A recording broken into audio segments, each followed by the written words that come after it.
So let's fly right here. Let's see if I can get you. Damn. Didn't get that fucking fly. Shit.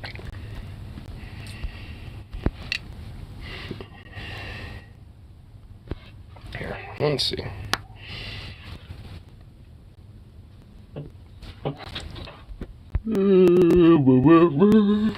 We is live. Cool. Cool.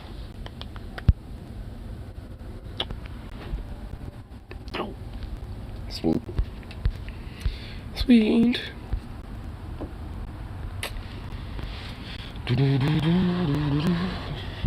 Doggo.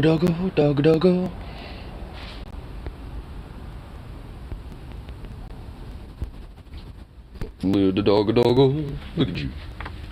Poking your head out that corner. Really? Little goober.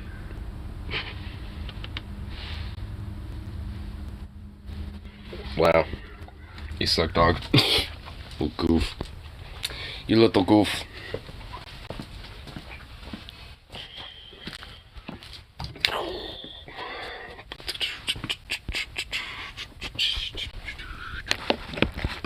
There.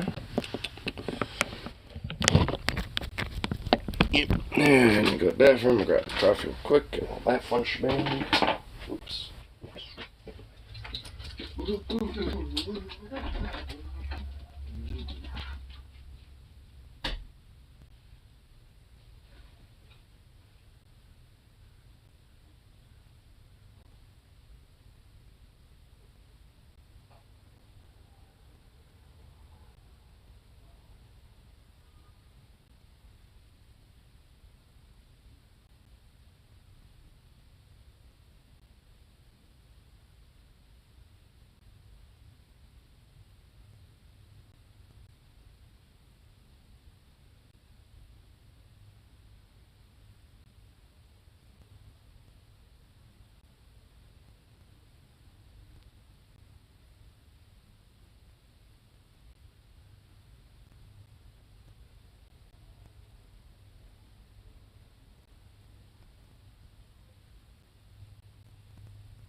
fair. Should head in here, right? Yeah, there you are.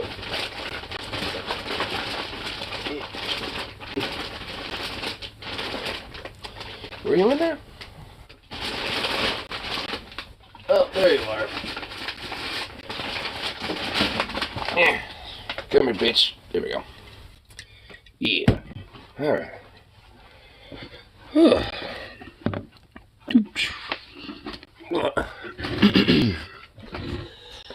Ugh. Man, fucking gut, dude. Ugh. Man, it was not agreeing with me on whatever the hell it decided to release. Ugh. I have at least a little bit of coffee to help me out with that. Even Zukov was, feeling the agreement. I was walking him a little bit, and he decided to do his business, and it was not pretty on that front either. It's like, damn, dude, poor dog. We're both feeling it. It's a little goofball. Well, poor little goofball, I should say, if anything.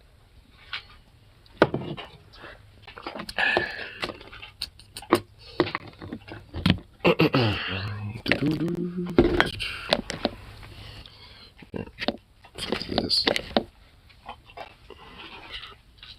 Put that on. So sweet.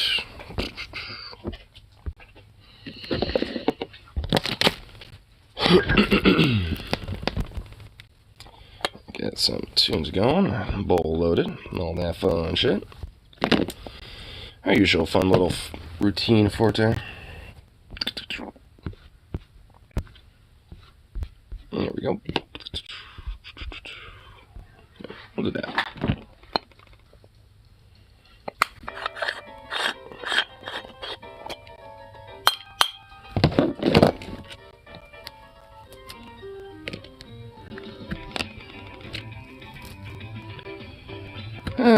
Okay. Get this loaded up and smoked up and all that fun shit.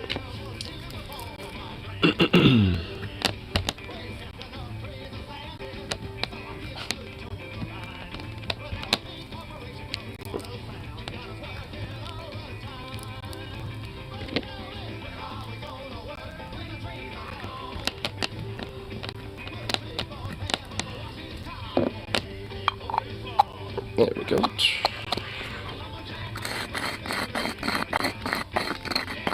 What you doing over there, pup?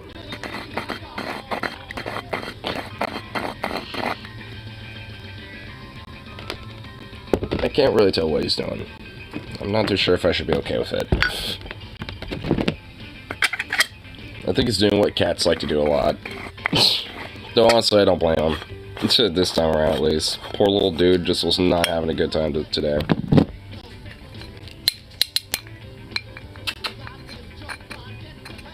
Doggo. You feeling better?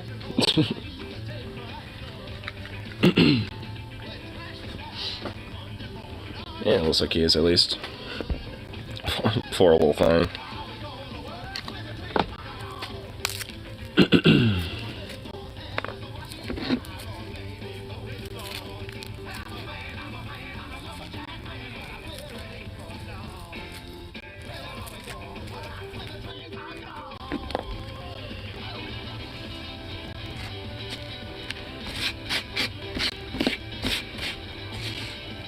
What's up, puppy?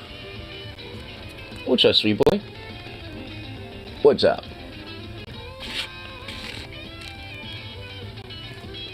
You're just giving me a stare.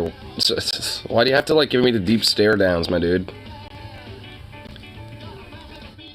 I came out on a little walk and had a little adventure. I mean, saw your friend Fred Durst you haven't seen forever.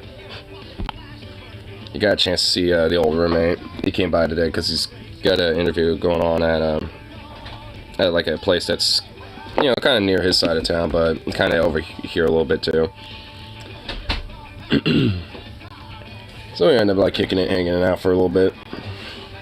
And I think he's off to go, shoot the shit with some of my old employees and stuff, over at my work. Before he goes off to that interview. They might come back.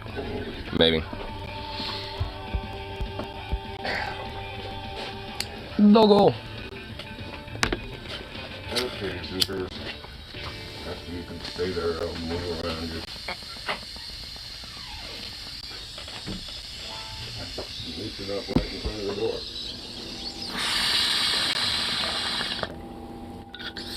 But he was, though. He just wasn't there for the whole thing. What? What?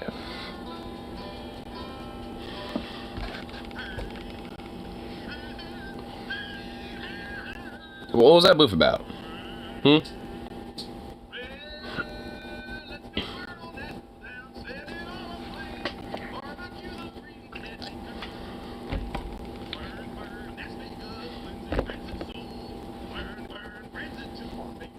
Oh, great. He's giving me to stare down at it in the possibility that he's going to probably boof at me incessantly. Yep. The fuck? Oh my god. I filled that up, and you ate all of it, and I want more. Dude, you're a little vacuum.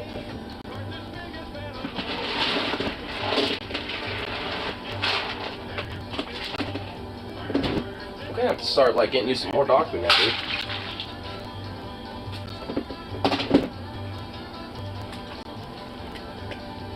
Might as well refill the water while we're at it.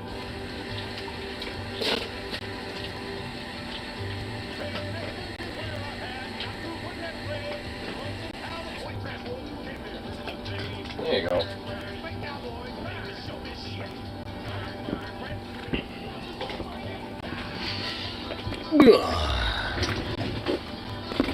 There we go.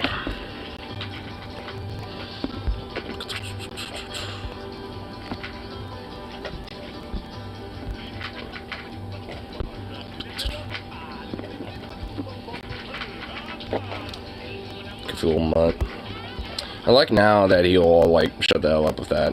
I'm starting to at least kind of get where some of his barks happen, but he doesn't do that every time he wants food or water. So it's like, I think he just does that as just his own way to get some attention.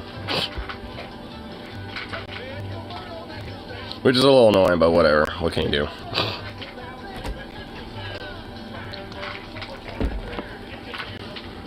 I mean, it's what you get for having a little pup. But at least he's, you know, a sweet little boy. It doesn't really cause that many troubles. Well, at least nothing that is that bad for trouble.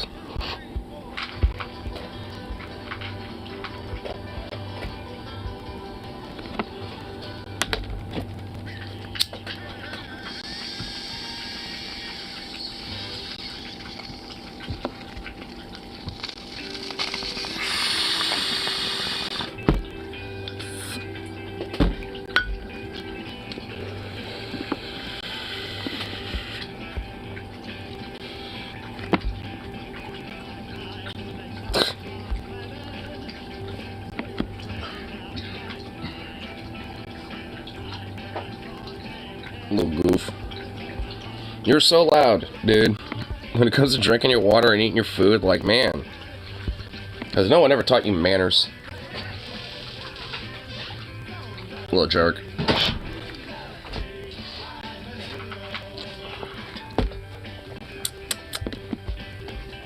Oh, jeez.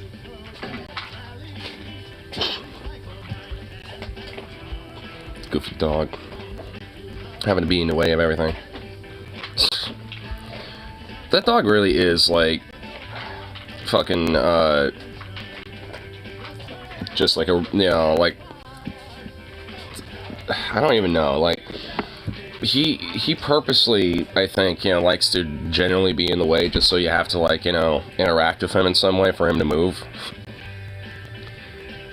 I kind of feel like he just does that shit purposely. As a way to get attention and love and be like, yay, I'm getting attention. I'm a doggo, and I love it. So, little thing. This is going for 2 full day. A fake lawyer arrested in Kenya after 26 straight wins. A fake lawyer?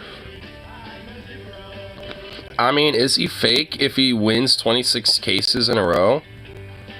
Evidently, he's a lawyer, apparently. Maybe not certified, but evidently he knows how to do the job. I mean, might as well give him the cred. You're like, all right, you're a lawyer. Apparently, you know how to do your shit. Man, like, there was a day where ingenuity like that, you know, was like, if anything, like rewarded, and now it's just punished. It's like, motherfuck. It's like that lady who was, you know, trying to get a job interview at the exotic dancer job or whatever as a stripper, and did a Grand Theft Auto of a fucking car at a car dealership to go to the interview. It's like, I kind of see what's going on there, you know? It's like, you want to buy a car, but you can't really afford it because you don't got a job. You're trying to get to a job interview, which you need a car to get to. So it's like, you know, I kind of see what's going on with that. You know, same thing with this. You know, so it's like, probably couldn't afford to actually be a lawyer. So he said, fuck it, let me just like fake my credentials and just do it. And just be the lawyer I want to be. And he just said, fuck it, and did. I mean, 26 cases and he wins every single one of them. Like, that sounds like he's kind of got the lawyer chops down, you know what I mean? It's like, at least in my opinion, he does. I would say fuck it and just, you know, want to be a lawyer, I guess. You know, make him pay a fine or something and, you know, whatever the fuck, but... Unless there's like some other shit going on there. There probably is. There's probably some other details happening with that one. Okay, I'm buying the bait on this. I want to fucking know, dude. And this guy totally looks like a fakester a little bit. Just a little bit. Like he has like a blonde wig on, I think. I mean, that's what it looks like. It doesn't look real. Oh, really? Not full screen? Oh, fuck you, YouTube. Alright, hold on. Full screen, you bitch. Come on. Come on. There we go. There's for me. There we go. Sweet. I know Kyle's quieter than goddamn owls, so I'll have to max him up. There we go. I love this story. This story made my day. Fake lawyers arrested in Kenya, including brilliant con artist who won 26 straight cases. Wait, so there was more than one lawyer? This says fake lawyer. There's multiple lawyers that were fake? And a brilliant con artist who won 26 straight cases. Wait until you hear the details of this. Kenyan authorities arrested... Here, let me actually show you a picture before we get into it. So this is him wearing his lawyer outfit. In a bunch of countries, lawyers still... judges, and I guess lawyers sometimes too, wear these like goofy old school outfits. I mean, yeah, the judges especially still do this. Like, they wear like those little robes and all the bullshit. I mean, I think it's a little silly. Just you know, I don't know. Just have like a dress suit or something. Like, you don't need to be going over the top. Oh shit, Sukhov's outside. God damn it. Hold on. Damn dog. Hey, Sukhov. Sukhov. Hey. What are you doing sleeping about? Come here. Get back in here. What are you doing, little sneak? What are you doing? Little sneaker. Yeah. Like I was saying though, it's just like these, you know, like, you know, a lot of you know, judges like do these weird little suits and shit, and I just kind of find it a little silly. It's even more silly when like lawyers and like the whole process looks like this. It makes me feel like I'm back in like the 1700s. Because honestly, this dude looks like he's got like some weird like reimagined 1700s fit. You know, but in 2023, it's like, what is going on here? Anyway, this is the guy right here. I'll see if I got another picture for you. Yeah, another one right here. Looks like a model in this one. Dude, that guy does look like a model. He's like, here, let me do a pose. Dude, my dude over here Wenda's name has not been revealed, has achieved something as a folk hero status in certain corners of Kenya. This guy is now known as a local folk hero. Another picture here. Okay. So anyway, now let me tell you what's going on. Kenyan authorities arrested 2 people masquerading as lawyers in recent days, including one who racked up an impressive courtroom winning streak after allegedly stealing the identity of a real attorney. Oh, so that's how they did it? They stole the identity of an actual attorney and pretended to be that guy? Dude, what the fuck? I thought they just, like, fraudulated, like, you know, their, like, some totally fake brand new identity. I didn't think they would, like, actually take someone else's. Damn. So that, to me, that seems like the actual crime here. We'll come back to that. Yeah, I think that's probably what the real crime is going on here. Like, I mean, I don't think it's the fact that they pretended to be lawyers. It's the fact that they stole someone else's identity to be that. Like, I feel like this would be nowhere near as bad of a story, so to speak, if they just kind of, like, pretended they were lawyers, but didn't steal anyone's identity. They just, like, had fake names or something. The first fake lawyer, who used the name of real lawyer Brian Mwenda, had won all 26 cases he handled in various courtrooms, while posing as an advocate of the High Court of Kenya, despite being untrained. Wow. Well, evidently he's trained enough, you know, on doing it off the cuff to where he could win 26 cases. I mean, yeah, he maybe he's not the damn dog. Fucking ace over there. Shit. But I mean, my dude won like 26 cases in a row and not lawyer trained. I mean, my dude's got a little bit of a brilliant brain, though, a little bit low-key. Like, this dude is straight up fucking, like kind of a mastermind con man. Like, he somehow was able to, like, pretend to be somebody else entirely, who I'm assuming is a recognized figure, like Brian Mwenda. Like, I'm assuming that's a genuine, like, kind of notable figure in like, Kenya as, like, an attorney. And this guy got away with pretending to be that dude for 26 cases. It's like, how in the fuck does he get away with that? Well, evidently he didn't, but, I mean, but for that long? I mean, damn. Like, there must have been, like, some... there must have been, like, some really interesting trickery or some shit that this guy must have done.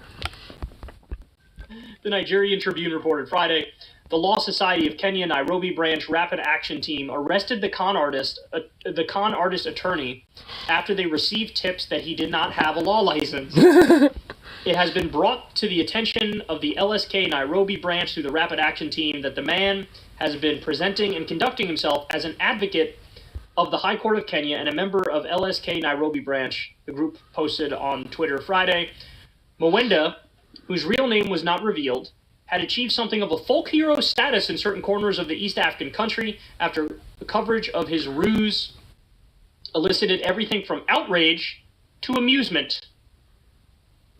So anyway, like I said, here's some more pictures. Kenya's Organization of Trade Unions reportedly praised the imposter as a brilliant young mind who has succeeded without traditional qualifications. Damn. The Central Organization of Trade Unions even came out and says that he was a brilliant young mind. Oh my god, dude, let him have the qualifications to be a lawyer. Fuck it. I mean, the dude has won 26 cases in a row. Apparently he knows how to do, like, you know, some scheming and shit. Like, fuck it, you know? Like, I mean, let him be a part of, like, you know, it sounds like this is like Kenya's, like, Jacob Rosenthal or some shit, dude. It's like, you know, fucking, it's like Saul Goodman, bro. It's like Kenya's Saul Goodman.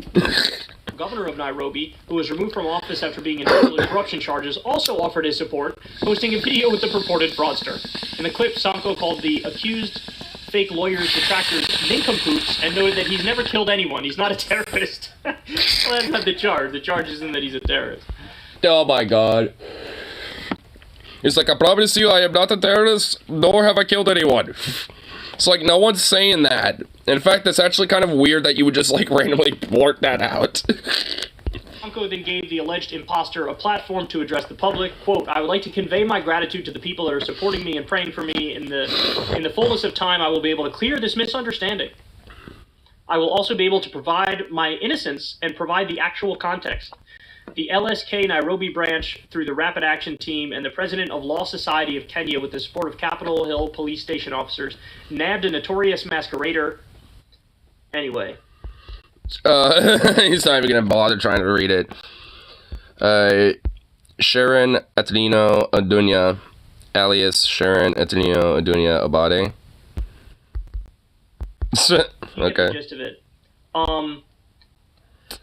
So look, to me, the only the what do you use the Chewbacca effect? real The crime what? here is stealing the identity of a real attorney. But then the question becomes like, what are the real facts behind that, right? You know what this reminds me of? Remember the show Mad Men, where, spoiler alerts here, but Don Draper is actually named Dick Whitman, and he went to the military, and he was with somebody named Don Draper who was killed, and so he switched the dog tags of that guy and him, and he took the identity Don Draper and pretended like Dick Whitman died in the war, and so then he was able to desert the army by doing that, and so like it's a crime that he like stole an identity, but the dude's already dead, and he did it to get out of fighting in a war he didn't believe in, and so like the crime is desertion. It's a serious crime, but should it be, right? Like, should that be?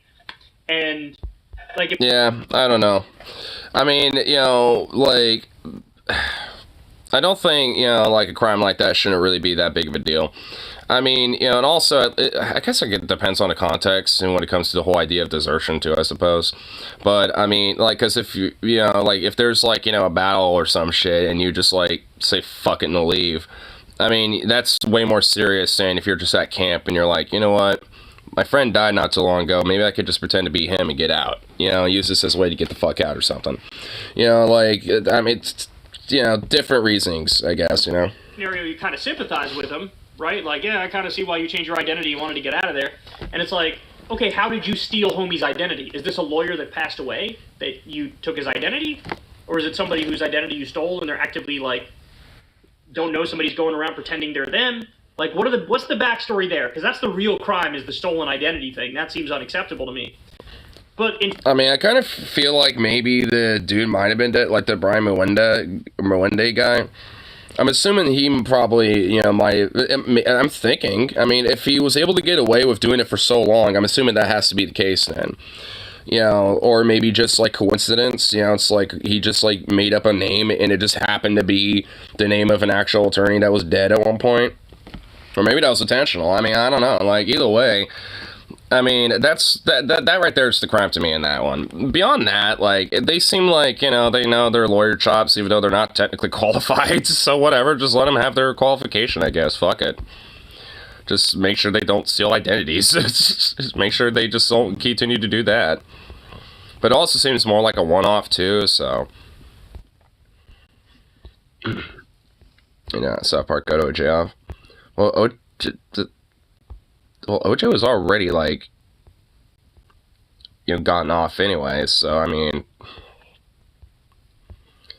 even though he shouldn't have, because literally everybody knows he fucking did it.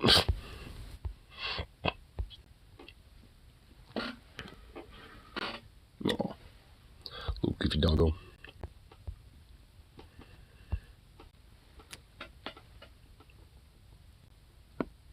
Oh, it's curled up in a little ball. It's just adorable. Just can't handle a cute little dog just being wrapped up in the most adorable little ball ever. Saw the cutest girl, Little Caesars. Left her a $12 tip. Nice.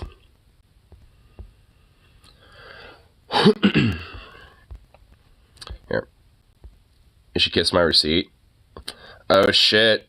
I should probably go back to that Little Caesars, bro. Hey. Hey, dude. Sounds like, you know, possibly. Yeah, sounds like it. Dude, that's kind of adorable.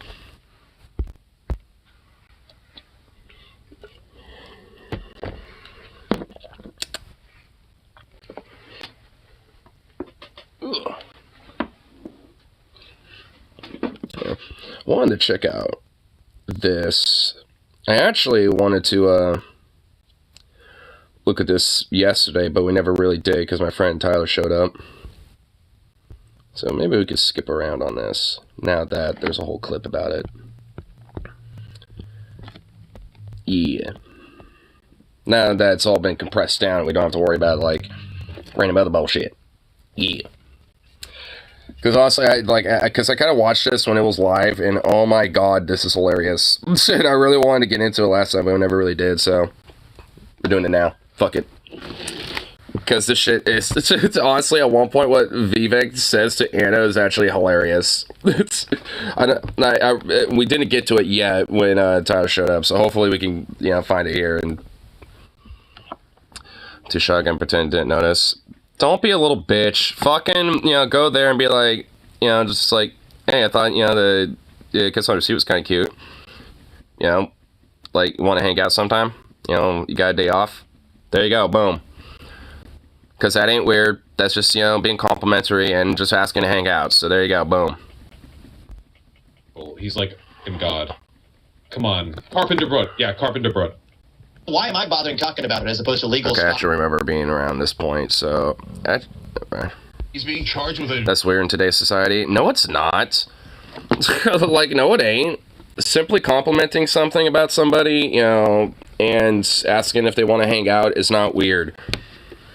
Like, it's only weird to, like, either, like, weird insecure incels who are, like, unaware about, like, basic human communication, or... like hyper super sensitive woke scolds who probably are spending most of their time on Twitter anyway. So, chances are meeting either of them is probably really rare. I think you'll be just fine.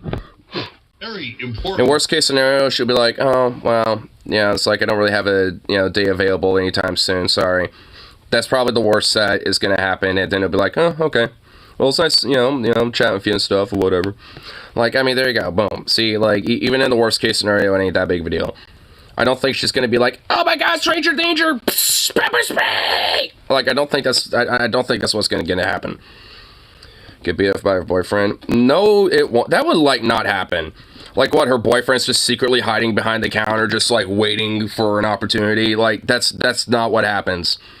Like, if anything, she'll probably be like, oh, I have a boyfriend, sorry. I don't want to, I don't want him to think, anything. Like, I mean, she'll just tell you that. And, and I'll be like, oh, okay, that's fine. Don't want to make it weird. There you go. Like, even in the worst case scenario, you wouldn't even get close to that. That's the problem. You think that, like, the most, like, unrealistic scenario is going to be the most likely scenario, and that's just not the case. Like, it just isn't. Especially from my fucking experience.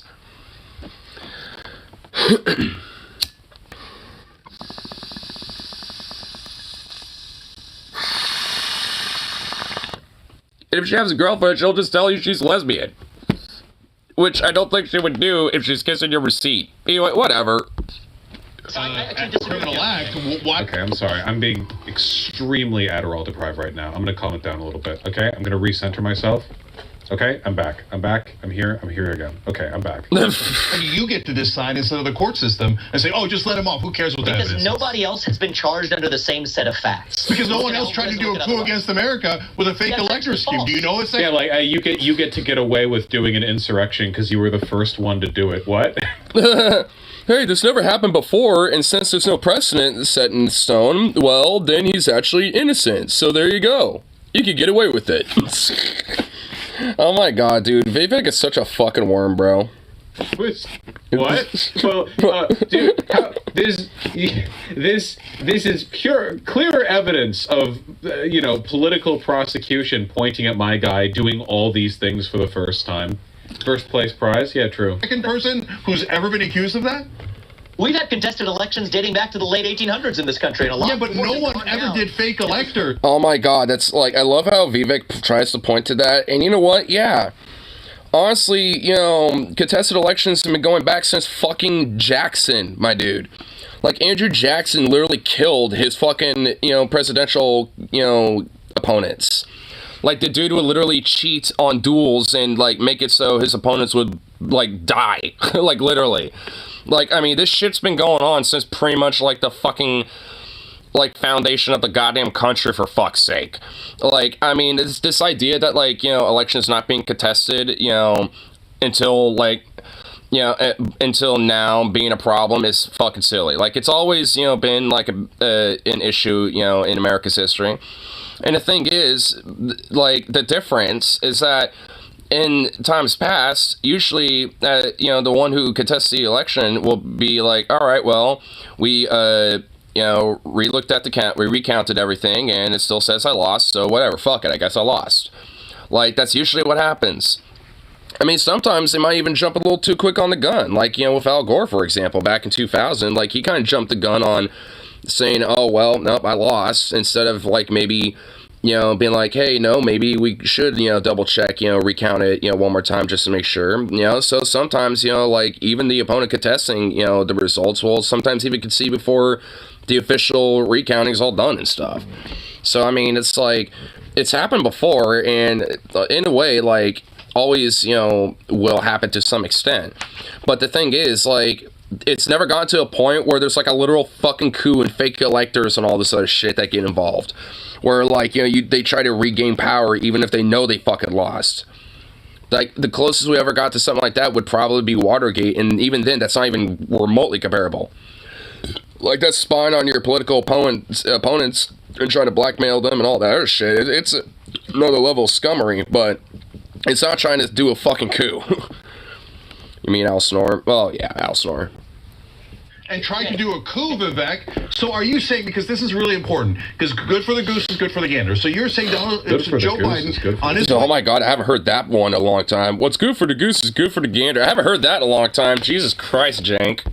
Can take any national secrets and show them to anyone he likes. Maybe you could even sell them, whatever. He can just take them. Who cares? You can sell them. And hold on. I'm pretty clear about this. Okay. You can sell them. Okay, all right. But if he's... Oh, so he can give them out for free, but he can't sell it. Okay, gotcha. Who's selling them? Are we allowed to try him then? Or do we just have to let him go no matter what he's charged with? We're going to be on for most of an hour. So does this count as a presidential debate? Yeah, I guess it does. This, yeah. I mean, yeah, technically. I mean, both of these dudes are technically running for president, and both of them are not going to go anywhere whatsoever. So, yeah, I mean, this technically is a presidential debate, if you think about it, and Anna is technically the moderator, dude. Oh, my God. What a weird world.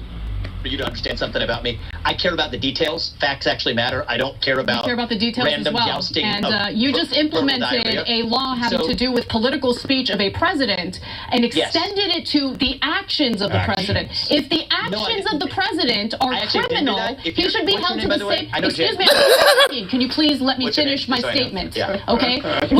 What's her name, by the way, just so I know? Like, did you hear that? Are you hearing that? Be held to the same... Excuse me, I'm still speaking. Can you please let me finish my statement? Okay? With the actions of the president happen to be illegal actions... Man, this is why it's so disappointing that TYT is huffing a broken gas main. Because when they do their shit, they know how to do their shit. I mean, for real.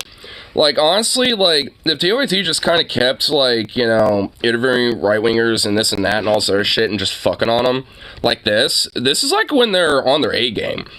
Like, I mean, it's like, like, this is kind of like where their bread and butter is right here, and this is kind of like why back in the day I used to like TYT, because they would do this way more often. And, kind of add this, like, kind of heat to the fire, so to speak. But, like... I mean, you don't really see that anymore, and of course, the only time we do nowadays is basically with a one-off fuckwit that is, Vivek. But, hey, it's still funny. Gonna be texting you in a few hours. What are you going off about here? You're just like, you're in like some random little, world. Okay, have fun with that. My problem with Anna Kasparian has never been that she's stupid. I guess outside of the extent to which inhaling the gas fumes makes you stupid. I mean, Anna can be kind of stupid on some things. Like her whole like ideas about like crime, homelessness, and trans people. Like she's fucking retarded. I mean, she's just an idiot when it comes to those ideas. In the context. And very, like, just fucking, like, callous and also just very, spiteful. Democratic process. You genuinely believe that that individual should not be held accountable he for what sat he his white ass down and listened. Former sitting president of the United States can attempt to steal elections, can attempt to implement fake electors, and go against the will of the American people. Is that what you're arguing here? I just want to address you correctly. What's your name? I just want to address you really quick, bitch. What's your name? Excuse me, who are you? Like, he doesn't even give a fuck what she's saying. Like, it's like, do you really not know who the fuck she is? Like, you're on their show. You were invited on, or you asked to be on. I don't know. Like, and like, you didn't think to read up about who the fuck you might be talking to? You just came on my show. You don't know my name? My name's Anna.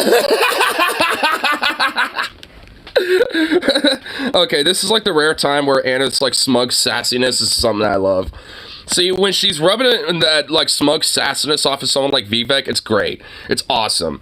But when she's just like, oh, these fucking, trans people trying to talk about birthing person, like when's that, it's just the most annoying fucking thing in the world. But here it's awesome. This is great. Actually, I thought I was talking to Cenk. What's your name? My name is Anna. Dude, even like fucking Cenk was like, come on, dude, really? He's pulling the Emma Vigeland strategy, but I don't know if it's going to work here. Good. No, we've been chatting for a while. I just wanted to address you conversation. Should have prepared for the interview ahead of time. Well, Anna, you guys invited me on your show. I'm making some time for you guys. I'm happy to have the open debate. Let's get some facts actually straight here.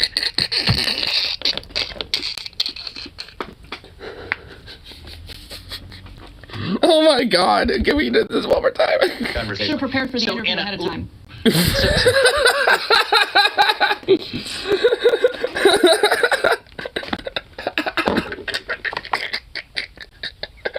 This is why I want to watch this. This is so fucking funny.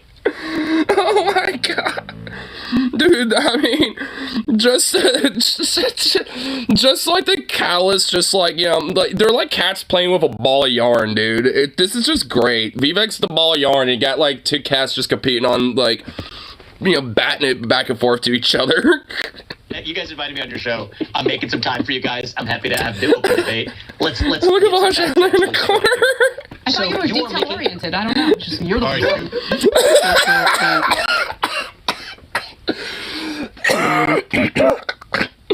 I thought you were detail-oriented, but apparently not.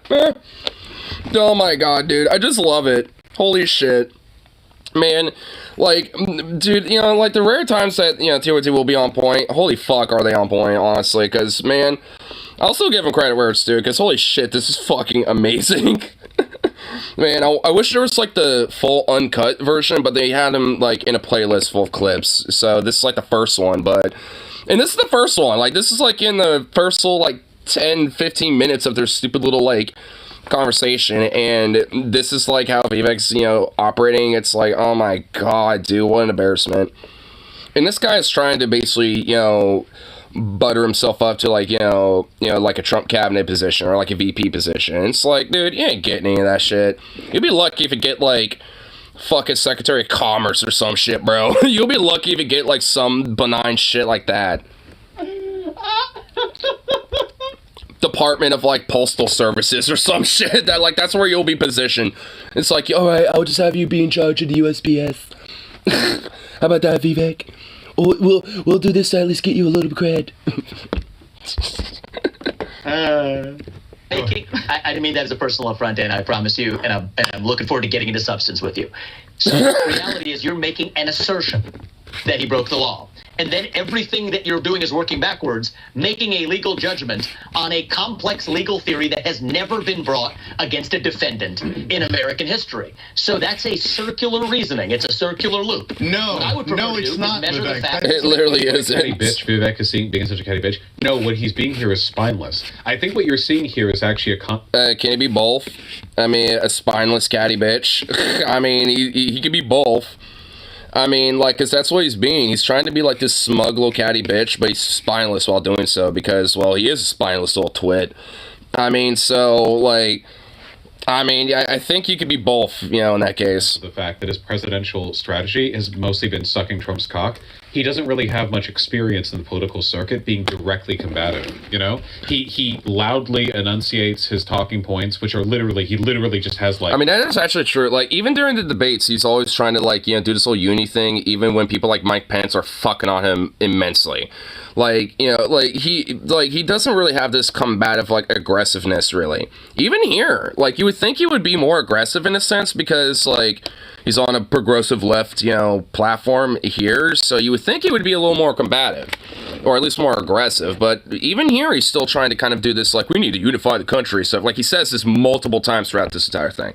Like, he's, so even here, he's trying to do, like, this whole weird big tent, like kind of weird pseudo, like, big umbrella populism while just being, like, a squirmy hyper-corpo fascist. I mean, that's just really what he is.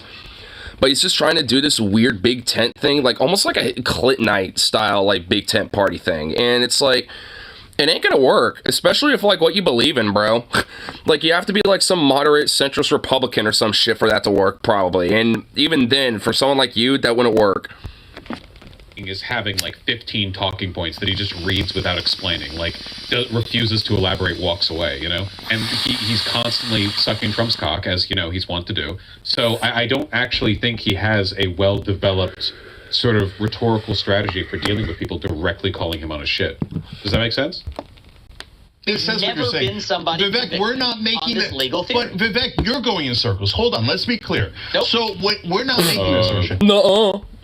Prosecutors are making that assertion. And you're saying, do not let the prosecutors do their job. Foreclose that. I don't want to discuss this. Hold on. Let me finish. So can Joe Biden do a fake elector scheme and just make up electors and declare himself president as Donald Trump? I really think the best way to handle politicians when they're being snakish is to handle it like Mehdi Hassan and interrupt them constantly. There's like a special gene or like an impulse you have to develop where every cell in your body... You kind of need to essentially, like, especially because politicians, just not shut the fuck up, because you don't want them to just, like, spew random bullshit. You want to try to make it so it's like you essentially try to get them as close to the yes or no point as possible, because they're gonna, like, weasel around the answer as much as possible. It happens all the fucking time with politicians, so you have to essentially be like, get the points out and just not shut up, basically, gish out them, basically, and then be like, do you support, this or that, or, like, would you stop that, like, it then, follow up with a question that is a yes or no, and basically make it so their time to speak is not as much, because you want them to try to be concise and just straight to the point, even though they're trained to basically give a long meandering answer. Let them talk, because it's not because it's like really rude to talk over them, and you have to ignore all of them, and you have to just keep talking and act like they're the ones who are being rude for trying to get a single word out. It's like this is very effective with politicians, especially, I think, because there are limits to their, like, the amount they can express outrage, because they have to be some degree of civil. There are, like, limitations on what they can do and can say. There's, like, basically this ingrained sense of decorum. So, I mean, in a way, they would, like, kind of have to shut up, in a sense. If they try to interrupt and you keep, talking, especially, would be like, no, I'm talking, stuff like that. Like, it kind of grants them more of an ability to just kind of shut up. Pretty good at dealing with this, but usually when people are rude to him in interviews, he just gets up and walks out. And I've always thought people should be ruder. And you admitted earlier he is lying. Donald Trump was lying. And so can Joe Biden lie and say, I've got fake electors, and I'll even call them fake electors, and then you're not allowed to prosecute them because you just said, that's it. No one's allowed to prosecute former presidents. Go ahead. So is Joe Biden allowed to do the same exact thing Donald Trump? Let me just ask you guys a question, because I think I'm getting a sense for your command of the... I grew up with, like, the Tobey Maguire Spider-Mans. Like, I'm very well aware of the Bully Maguire. It's like, what do you take me for? Which case? Wait, hold on, what? And then you're not allowed to prosecute them because you just said, that's it. No one's allowed to prosecute former presidents. Go ahead. So is Joe Biden allowed to do the same exact thing Donald Trump? Let me just ask you guys a question, because I think I'm getting a sense for your command of the details here. Or you can answer our question. Damn. Which case would you like to talk about? Fake electors. Go ahead, fake electors. Is Joe Biden allowed to do the same one fake of you is talking about documents, and one of you is talking because he about broke so many laws. But let's take it. Go ahead. I mean, yeah, Vivek. I mean, it's like because like multiple, mentions of laws being broken by this guy. It kind of, is a testament to that fucker, right? When it comes to Trump, like he's broke so many different laws from fake electors to just like documents and all sorts of shit. It's like, yeah, there's going to be various different things that are going to be asked about you, especially when it comes to like, this whole thing about like, you sucking his dick. Would you like to discuss? Fake electors. We'll go ahead. Yeah. So there is no crime here that can be charged. That's the answer. There's no relevant crime. Now, can voters... How embarrassing for a person running for president to do a fairly high-profile interview, and the first subject he gets hung up on is defending his opponent. This is so embarrassing for Vivek. It's like... it's pretty much like kind of forced in a corner to defend Trump, essentially. And it's like, this really shows how much that, this whole campaign of his is really about sucking up to him. Like, the whole idea is, to essentially try to get into a cabinet position for Trump. Like, seriously. Mike Figueredo running for president, or was that a joke? That was a joke because of Cenk Uygur running for president. You can kind of see some of it on the leftist mafia because they kind of run for it on there. It was pretty funny. Because, like, I mean, there's going to be, like, a mass, like, it's kind of, I don't, maybe we could look at it after this. I don't think we'll look at all of this necessarily. I just kind of wanted to get through some of the more funnier parts. This is a great shot, for one. Literally, like... Oh my god. Oh my god, that should be an emote, dude. First thing he gets hung up on is like trying to explain how the person he's supposed to be running against is like perfect and flawless and never did anything wrong. Take this into account when determining who their next president is? Absolutely. That's exactly how our process works. But our Constitution has a process that has been followed, and it was followed here. And the U.S. president, absolutely, even if he's the outgoing president, has an opportunity to share his opinion, even if those opinions are not true, and if that's found in a court of law. I don't have a view on that, but that's what the allegations are. That's what a court of law is, Vivek, but you're saying we're not allowed to go to a court of law. I'm not saying that you're not allowed to. I'm saying that I would pardon him, because I think that these do not match. This is yeah, that basically means you're not wanting to go to court. Oh my god. TYT. The problem with TYT, guys, you guys have to be nuanced, okay? The problem with TYT isn't that they became, like, Republicans or whatever. The problem is that there was a weird, like, strangely rightward shift on some of the rhetoric they employed, stuff that was, like, really obviously bad. And then rather than engage constructively with any criticism of it, they burnt bridges and attacked people over disagreeing with them. They attacked former co-workers. I reached out to Ana Kasparian privately to try to resolve things. Will you guys stop whiplashing back and forth between, like, the perceived position of, one, TYT is, like, completely reprehensible in every way and can do nothing right, which I've never said, and the other one, which is, maybe I was too hard on them. No, we should be hard on them. We will keep being hard on them. We will never stop. However, this is pretty good. That's just simple position. Yeah, I mean, it's self-explanatory. The actual law that the Supreme Court has held applying to these set of facts. And I think it's a bad judgment for the U.S. Justice Department to bring this case because it divides the country and it sets an awful precedent that will never... No, it doesn't. Oh my, like, I mean, it never really explains why it will split the country apart. And this is another weird thing of this whole big tent unity rhetoric is right here. Like he thinks that somehow this will split the country apart, which it really hasn't. It's just a bunch of very loud, sycophantic, fashy, cultist weirdos that are being loud and vociferously divisive about it. Like, most people, like, honestly, a good chunk of people don't really give a fuck one way or the other. And, there's also a fat chunk of people that do give a shit. In a sense that they want to prosecute and all this sort of shit. So, I mean... when you break it all down, like, most people either, like, would rather see, him prosecuted or just don't really give a shit one way or the other. Used going forward for years, unless we do something about it. Unless it takes a leader who actually... Just don't call retards, it never ends well. Just try to stop me. This country. This is the new precedent in the United States of America. The new precedent is the party in power will look at who the opponent is and throw the legal statute book at them. That's not how it's supposed to work. You're supposed to find a crime and then decide whether or not you want to prosecute it according to the same standards you use for every American. That is... well, too bad that isn't the standard. Like, the whole book tends to get thrown at people, and yet when it comes to politicians and higher-ups, suddenly... Like, it's like, they get a lot of passes and shit, including when it comes to, like, Trump, too. So it's like, huh?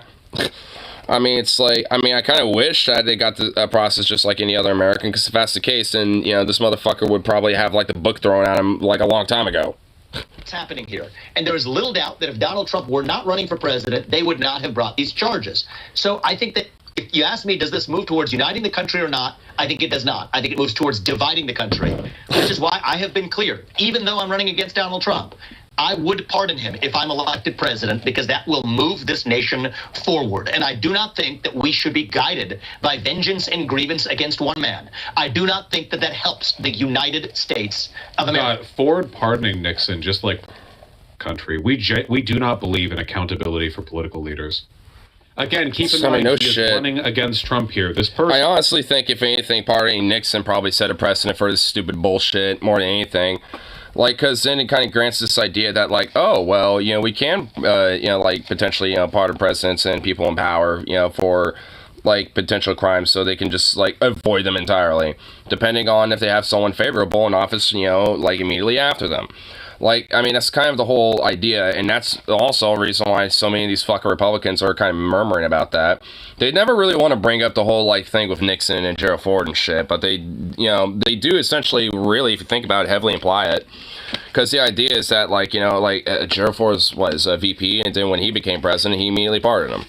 That was, like, one of the first things that he did, I think. So it's just like, this motherfucker, is like, that motherfucker's, straight up set a precedent about this type of shit.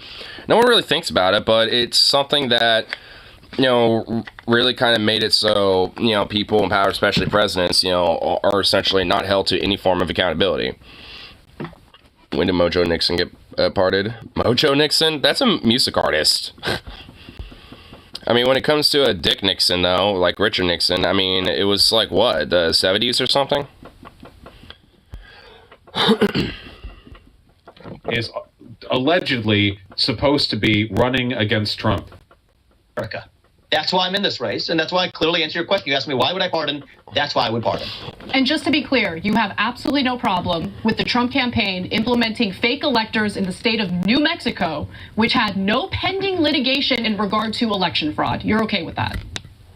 There is a difference between Answer when I've made the same judgment. Yes or no? I do not think you don't think that's illegal? That's been laid out. Okay, you don't value our democratic process. Great to hear it. Anything that's laid out is a violation of the law. That's what I believe. That's amazing. Okay. All right. Amazing. Thanks so much. Amazing. Okay, this is quality content. We're watching the whole playlist. At least I think we are, unless it gets really boring. But so far, so great. You would like to disenfranchise voters between the ages of 18 and 25. Wrong. You want to increase the... Wrong. Like, that was very quick. I mean, you're the one who said that we should restrict voting until 25, you fuckwit. Oh, my God. ...to 25 years old. Why do you want to do that? Well, I don't want to disenfranchise anybody. But I do think that we need to revive civic duty in this country. Duty? So right now, civic duty, huh? Crisis of national pride in the United States of America. So the same logic that we apply to... This is like a very easy Hitler check. This is like easy one-on-one. Yeah, this is like Hitler particle check. Hitler check. If somebody genuinely thinks that the complicated, like, political network of problems the country faces can be boiled down to or in any way addressed by pride, we need more pride in our country, they are Hitler. They are Adolf Hitler. They are Hitler. Immigrants who want to come the Hitler to this particles have taken over. To say that you have to know something about the country before you vote in that country. I think it is fair to apply that same logic to somebody who turns 18 and acquires their citizenship that way. And if not that, then at least to serve... Dude, this is like literally Starship Troopers shit. Yeah, basically. I mean, because the whole idea is like, oh, hey, if we, like, have, like, some sort of, like, civic duty or, like, citizenship test, basically, for even domestic citizens, then, that will, like, essentially help, restrict the idea of voting for various different people that might not, qualify for what I arbitrarily deem, civic duties. Or, like, some sort of a duty, of citizenry, whatever the fuck. Like, that's basically what it kind of boils down to. but definitely against any right-wing version of it. Well, I mean, the thing is, like, I'd be maybe softly okay with just a basic sense of it, in the logic of, like, you know, essentially just, like, you know, being, you know, well, natural born, you know, citizen, or just, like, you know, naturalized citizen of any type, basically, you know, whether, you know, migrate here or not, or whatever the fuck, you know, and then, essentially, I don't know, like, I'd say, just having a, you know, just an address, I guess. I mean, I don't know, like, I mean, beyond that, I can't really think of, like, anything I would say as, like, you know, a pre-qualifier, like, you know, but, okay, trying a potential military duty citizenship, I am not. See, this is why I'm, like, only softly in it, and the thing is, I wouldn't even make it a requirement. Like, I think it should, like, because the thing is, like, you know, the idea of, like, you know, like, civic duty or this and that, like, it shouldn't be tied into the idea of, like, you know, having a right to vote or citizenship or anything. It should just be more of a consider of, like, a encouragement of society, you know, to do. That's really what it should be, honestly. Like, I mean, it should be more of, like, you know, something that we encourage, you know, people in our community and society to try to do for each other, and, you know, and for, like, our fellow man and stuff like that, etc., more so than making it some requirement to be a citizen in the first place. It should just be something that we encourage, you know, our citizens, you know, and just other people to do. You know, so I think, you know, things like that, you know, are certainly, you know, like, okay. That's why I think, you know, in a sense, I'm softly okay with it, but I wouldn't mandate it. I wouldn't, like, have it as some requirement or encourage, you know, in that sense. I would just make it something that's encouraged. You know, like, obviously don't force people to do it, but at least try to encourage that, you know, and, like, the communities, your neighbors, with, you know, and your countrymen, and, you know, and your just fellow man broadly, you know, stuff like that. So, I mean, like, in that sense, I'm okay with it, but it's not mandatory. It's not like some mandate or requirement. Would it be okay if tying it to privilege then? Elaborate. What do you mean by that? Tying it to privilege? Like, I mean, like, I'm kind of confused with that one. Like, the ability to drive, you have to pass some sort of test. As, like, qualifier? Well, for certain things, sure. Like, in the sense of, like, yeah, obviously, if you have to, you know, like, you know, pass, you know, the driving test or, like, a firearms safety test, stuff like, yeah, well, yeah, like, you know, when it comes to various different things, for sure. I mean, when it comes to, like, being a citizen, no.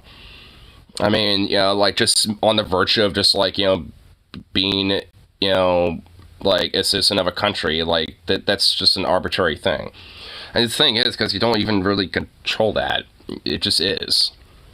Like, I didn't control where I was born, obviously. I mean, shit, I mean, you know, it's like if my parents decided to take a weird vacation out in Vancouver, Canada, for some reason when I was born, then I technically would be a dual citizen. You know, so it's just like, I mean, you know, it could be really arbitrary with shit like that. That's why I don't really think it's, you know, should be, like, you know, some requirement or whatever the fuck, you know what I mean? It's like,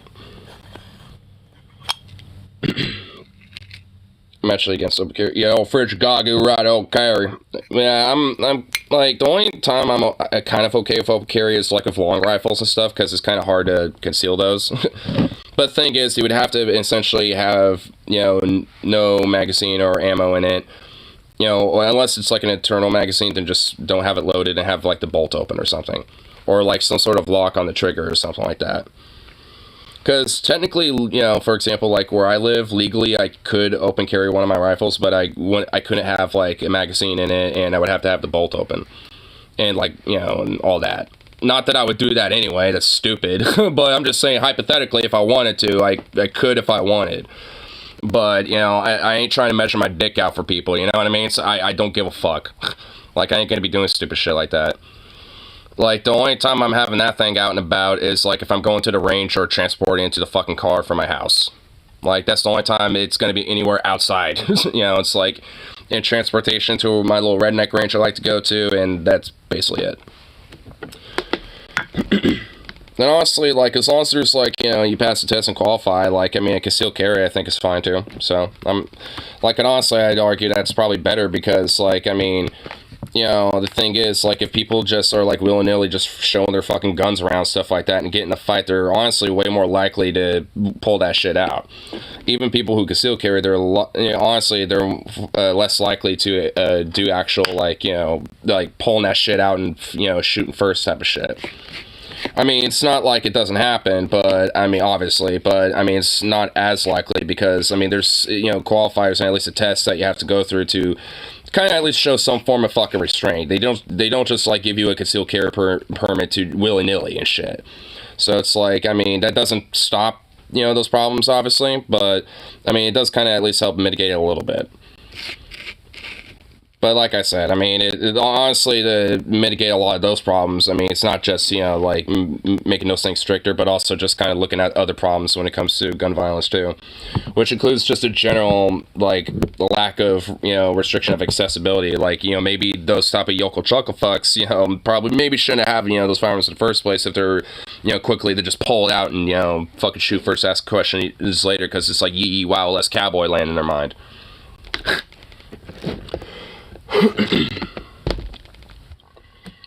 You should put certain privilege behind tests to ensure dumbasses can't get them. At least less dumbasses. So like driving guns and military recruiting. Sure. Well, the thing is, like, military recruiting already kind of has its own requirements and stuff, like for basic training and shit like that. I mean, there's already kind of things that help you know, people out on that. You know, so I don't really think we necessarily need it for military recruiting. I guess, you know, honestly, I suppose I would argue that there needs to be more awareness of mental health, and I know that, you know, there's, like, a bunch of other, like, you know, service member, like, YouTubers I watch sometimes, and some of them openly talk about how the military does not really have very good mental health services, and if anything, there's been such a long ingrained culture of, like, you're a bitch if you know, basically, if you, you know, like, show your emotions, basically, which includes, like, maybe talking about your mental health and stuff.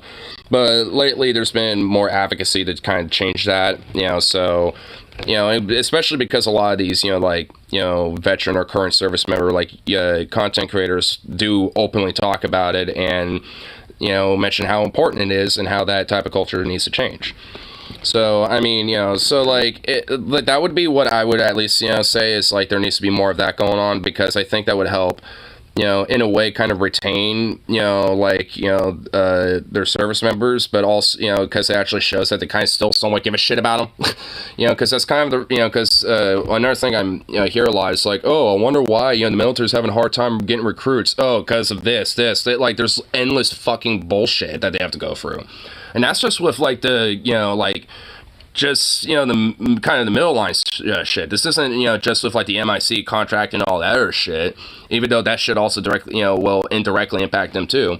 There's just, like, all sorts of other administrative bullshit, like, it's just random tasks and other things that really don't make sense, you know, and all this other shit. There's just, like, you know, it's like there's a lot of problems, you know, that aren't necessarily just the ones that we all know about with the military. There's a lot of, like, internal things that it really needs to be, like, streamlined, reformed, changed up. Like, there's a lot of problems with it.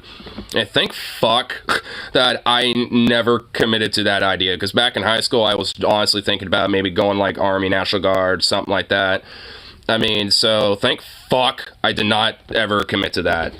I was starting to get skeptical anyway at that point, you know, around that time already, but I was just like, thank God I didn't say fuck it. Because holy shit, it probably would have been a fucking nightmare.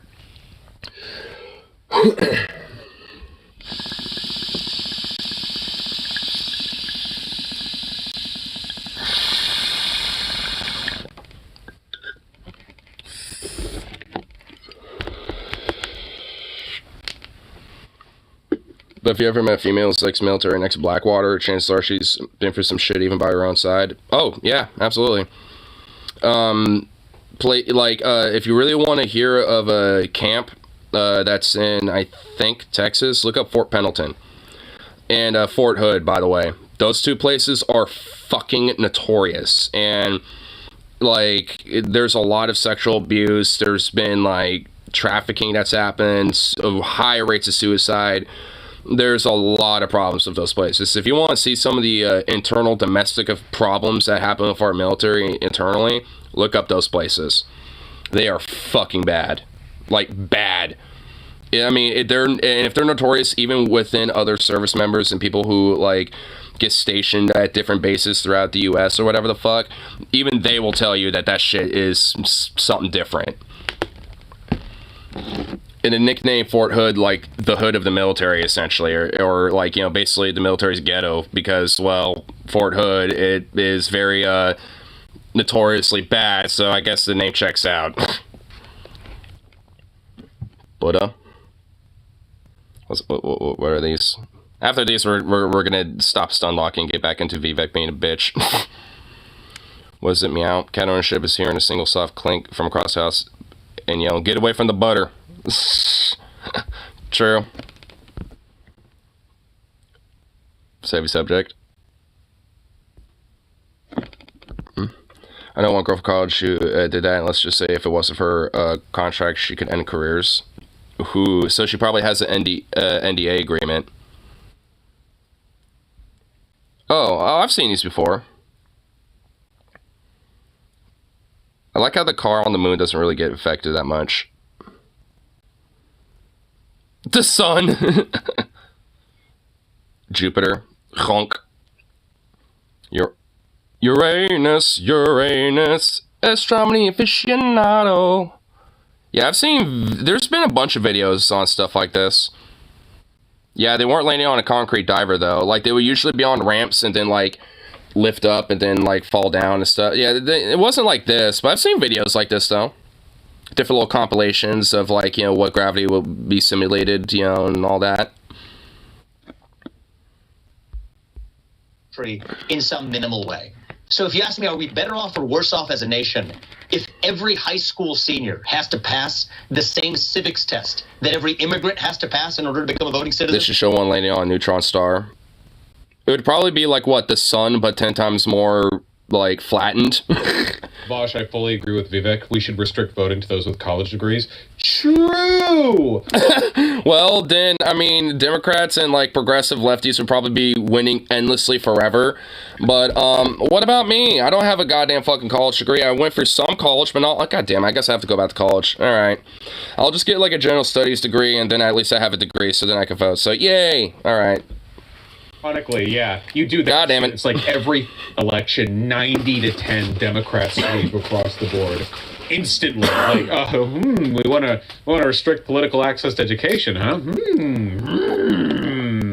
I can't vote. I left them before I got mine, too. Damn, more next.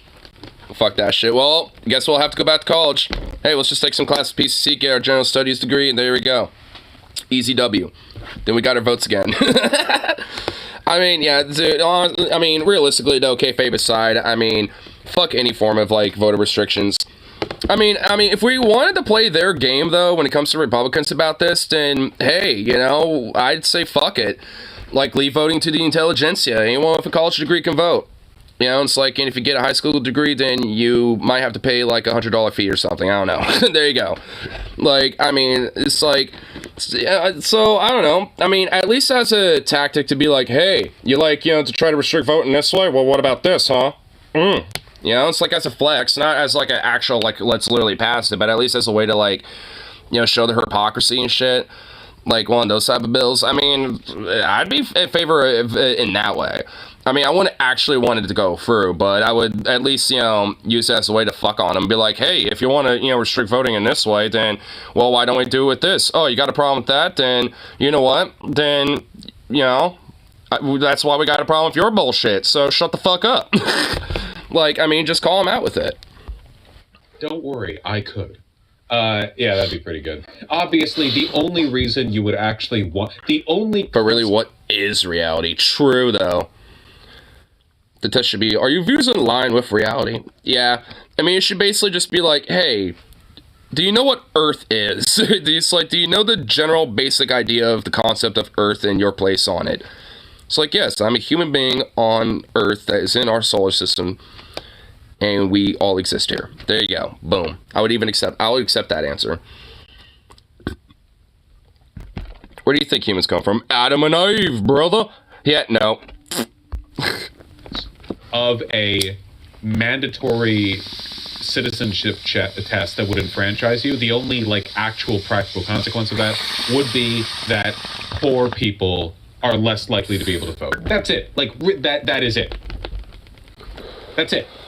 No matter how high your ideals might be, no matter how like lofty your conception of how it might be, the only practical outcome would be poor people diminishing their relative likelihood of voting. You cut your damn fingertip and it hurts. Ow. The reason why he only wants this to apply to young people, by the way, is because... I think space fascisms might work. Space fascisms... Well, Vivek's your boy then, I don't know. I mean, it's like... Any fascism is not good fascism. I like, there's no such thing as a good form of fascism, space fascism or not, so, nah. No, not like that. Well, what is it then? I mean, you can't just say space fascist. I mean, like, with our current concepts of what the fuck that is. Oh my god. We need more competent leadership. Said every fascist ever, but no fascist ever achieved because none of them are competent. So, that's not gonna work. There's no such thing as competent leadership within a fascistic, government. Like, that doesn't happen. Because fascism is inherently illogical. So, or at least just very rational. So, I mean, like, come on. Come on now. Come on, don't be like that. Terrified of young people voting because young people vote Democrat. Now, if you had a test that you had to pass in order to be able to vote and it applied to every single person at every age, that would actually benefit us because a huge number of Republican voters are, fucking idiots. Rural, lower class, educationally disenfranchised. On average, Republican voters tend to be wealthier, but rural voters tend to have lower access to education. It's complicated. The average Democrat voter is poorer than the average Republican voter, but that's also because very wealthy people almost always vote Republican, which skews the numbers. Very poor people are often Republican, though not always. Again, it's really a matter of rural poor versus urban poor. Does that make sense? There would be a lot of Republicans. Yeah, and then there's like a weird little mixture of the two with like my Republican / like Democrat, like centrist and stuff in suburban areas and stuff like it's kind of complicated sometimes. Voters who wouldn't be able to pass that civic test. Not to mention, most of the Republicans that I've come in contact with and talked to are retarded, Like, they don't know anything about this country. There's a reason why history... Kind of unfortunately so. I've only met, like, maybe one or two, like, kind of... I mean, not really Republican, but, like, conservative-leaning people that actually, like, has some brains and stuff, but they, if anything, were more or less just kind of, like, ignorant on other topics or, like, on things like economics and shit like that. And, don't, really totally get the full picture, but, like, they kind of get enough that, like, the system's fucked and the current system as it is, and even with capitalism as it is not, functional and shit like that. So it's like they kind of get it enough, but they just kind of have, like, a couple economic and maybe a little bit of, like, social views that are a little conservative-leaning, but not to any metric that I would consider, like, full-on, like, far-right by any serious, like, consideration. Like, because honestly, I'm trying to think what would be, like, the most right-wing position that either of them had. Honestly, it'd probably just be with, like, trans rights, but they're not even really, like, super anti-trans. They're just like, I don't get it. I think there's two genders, and I think those people are a little weird or whatever, but whatever, I don't give a fuck. They can do what they want. Like, I mean, that's kind of, like, for the most part, their take about it. So I guess, like, they're not really, like, anti-trans, but they're not really pro-trans either. They don't give a shit. Like, they have their take about it, but they don't care.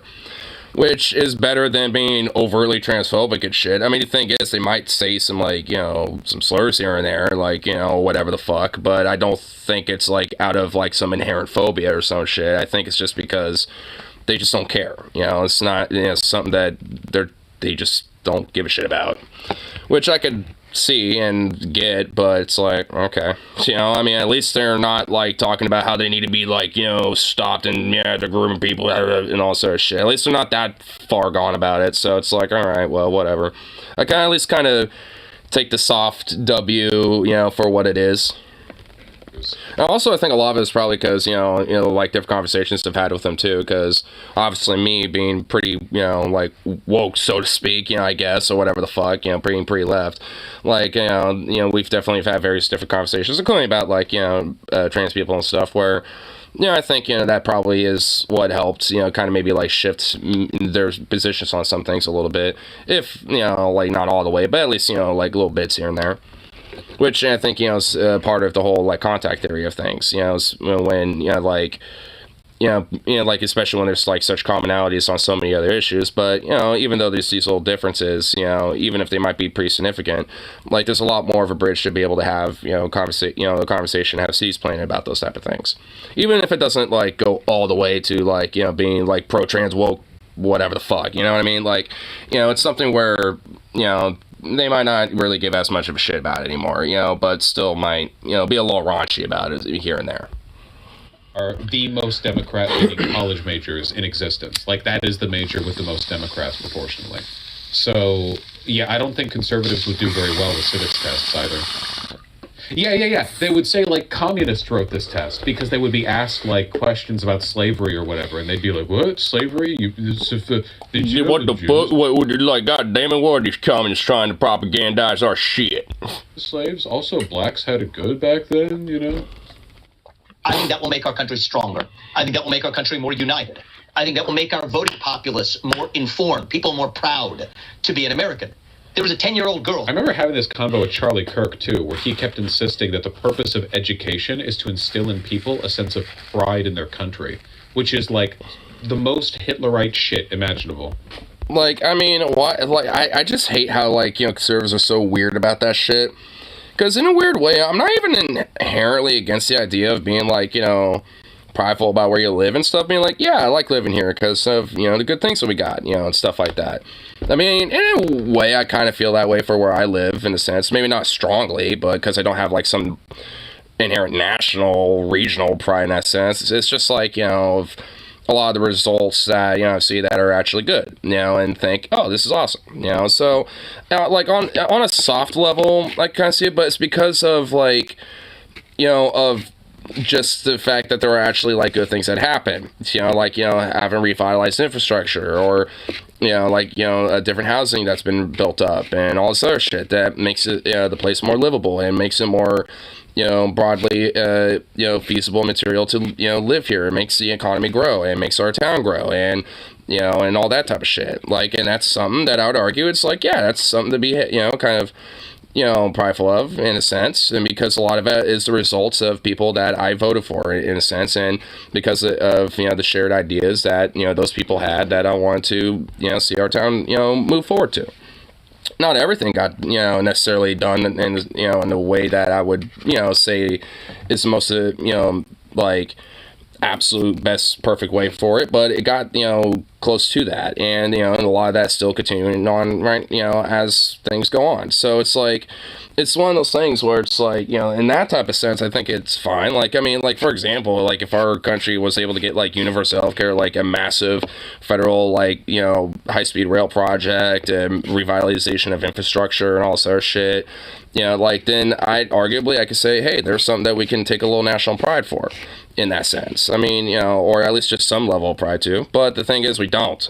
There's nothing really, to be prideful about the U.S., especially as it is right now. I mean, that's kind of the problem. Give us something to be prideful of. Like, I mean, because there really isn't. Like, because isn't that the whole idea of trying to, like, revitalize, like, our country and, like, get it back on track, is to, and if that is the goal to, get to that point, which I don't think it should be, but, granting it, wouldn't that be the way to do it? Like, probably leave Afghanistan, sure. I mean, I guess that's one example of it. I mean, RB, at least as it stands right now, I guess, could be one thing I'm proud of, because that's helped, really,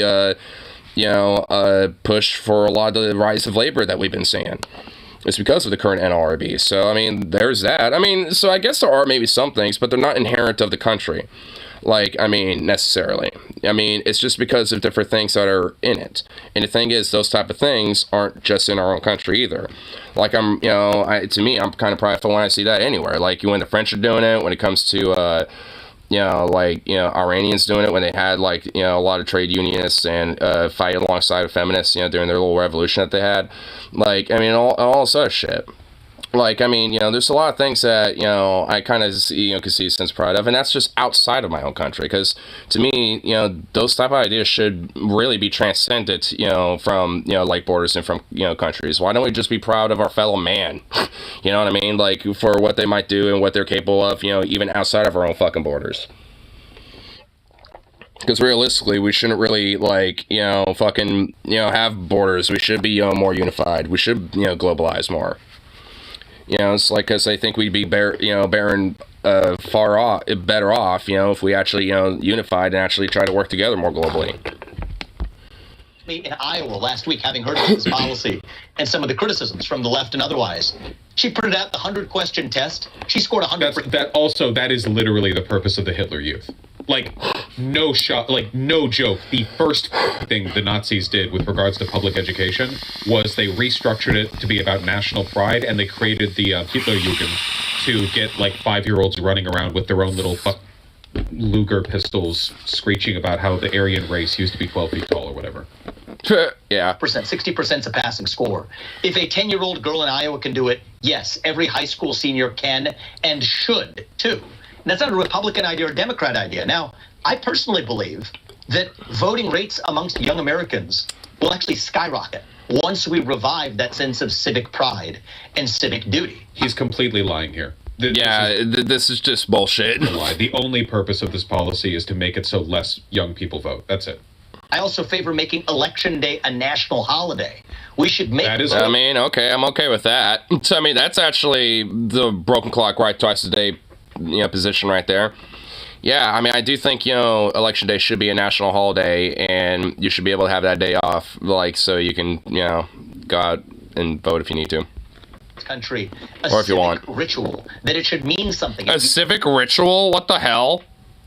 Unites us to say that. Why not make it illegal to not vote? Well, then you would no. I want to as a part of the right to vote. That means you also have the right to withhold the vote. If you don't want to. And also, what about people that might vote on some ballots, or some part of the ballot, but not all of it? Because that's what I do.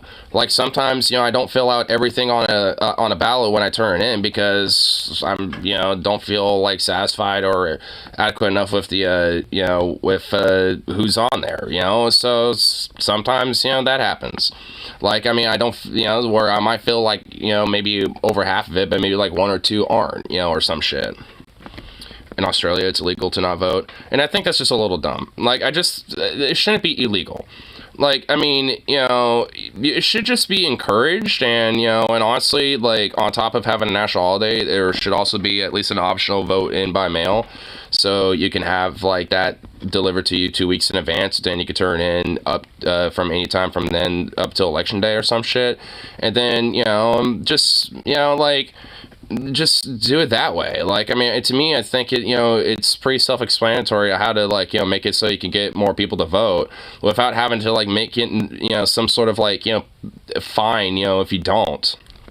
And $1,000 fine. See, that's just ridiculous. We take the time to know about our country, our Constitution, and then participate in our republic. I do want people to know more about how our country functions. I just don't believe in gatekeeping the right to vote behind that test. I do believe in making Voting Day a national holiday. The fact that it's not is insane, by the way. Actually insane that it's not. I do think it should be a national ritual, a civic ritual. I would love it if every voting... I don't like this word ritual being used. Day, there were gigantic American flags. What are we going to do? Do some human sacrifices while we're at it too? Hanging from every light post above your main street, where there's people playing out in the streets, and there's hot dog stands everywhere, and bands and parades and marches, and I would love it if it was a major event. But again, Republicans historically have wanted less voter participation, because the more voter participation there is, the more that disproportionately gets Democrats involved. So I'm not saying you have to agree with me on that, But I do think that if you're not going to agree with me on that, then I challenge you to find a better idea, and I'm open to it myself, for how we revive that missing civic pride in our country. It's not about but one way or pride. another, we're going to have to think outside of the existing box to do it, and that's part of where I'm leading the way. So, Vivek, I want to ask a follow-up. We need to think outside the box and make it harder for young people to vote, because that will instill more of a pride in them.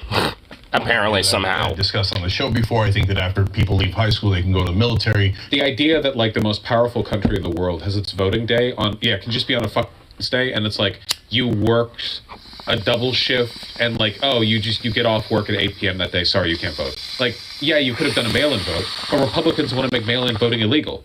So like, what? Isn't it always a Tuesday? I forget. I've also unironically have heard the weird take that like voting by mail is actually somehow more likely to be like fraudulated or some shit. And like Oregon's had it for a long time, for at least like over 20 years. That's just like the main like requirement, when it comes to voting. It is just vote by mail. And there's actually been like I think in its entire tenure, I think there's only been like a handful of times where there's been like election fraud cases. I think like 4 times ever since it was implemented. Or something like that. It's like a small number of them. Like, and out of all the elections and everything, that's like barely a goddamn atomic particle of a fraction, of election fraud. Like, it's so little in comparison. Our elections are on a Sunday? I forget. I don't know. I mail in vote. don't ask me when voting days are. Okay, I mail that shit in way ahead of time. Yep. I do too. Peace Corps, AmeriCorps, etc. I think it unites the country. So I understand. I have a different idea. I think that's interesting. Okay, now in terms of the, you say they need to know civics, but you know that if you knew civics, that this country also has a history of poll taxes, literacy tests, etc., to specifically disenfranchise some voters. And so, and you know that the Republicans are losing under 25-year-old voters in a massive way, and that is absolutely clear based on the demographics, on the polling information. So it looks really convenient that all of a sudden you don't want as many young voters, etc. But here comes the question. So Cenk and Anna are hitting on like every point that I would want them to hit on. They are so far killing it. I can tell they really prepared for this. Like, full credit here. And I guess Vivek didn't prepare for a lick of a shit. Your literacy test, your civics test, and it turned out that 80% of Republicans don't pass it, but 60% of Democrats do pass it. So it's a massive, massive disadvantage for Republicans. You just can't get your ignorant young folks. It's a hypothetical. Ignorant young folks. It's a hypothetical. To pass any of these tests. Are you still okay with saying, no, 80% of Republican voters that are young, you can't vote because you're too ignorant? I'm okay with it regardless. And I think that the reason we applied the standard is... He has to say this, of course, because if he just admitted, I would not accept an outcome that wasn't favorable to my side, like, obviously, that would be unacceptable. Don't believe his fake posturing here. Think about the logic. The poll taxes, a lot of those were made with the explicit purpose of disenfranchising specific groups of people. Kind of like how Republicans, right before the 2020 election, took away... voting booths from majority black counties all across Texas. And if we add up the potential votes that might have been taken, it's very, very possible that might have been like a properly purple state, like a real contested state. Which is at least, some part of like how the Republicans try to disenfranchise, voters back then. On top of that, I'm pretty sure the Republicans are more in favor of the polling taxes anyway, so that, is also more disenfranchising,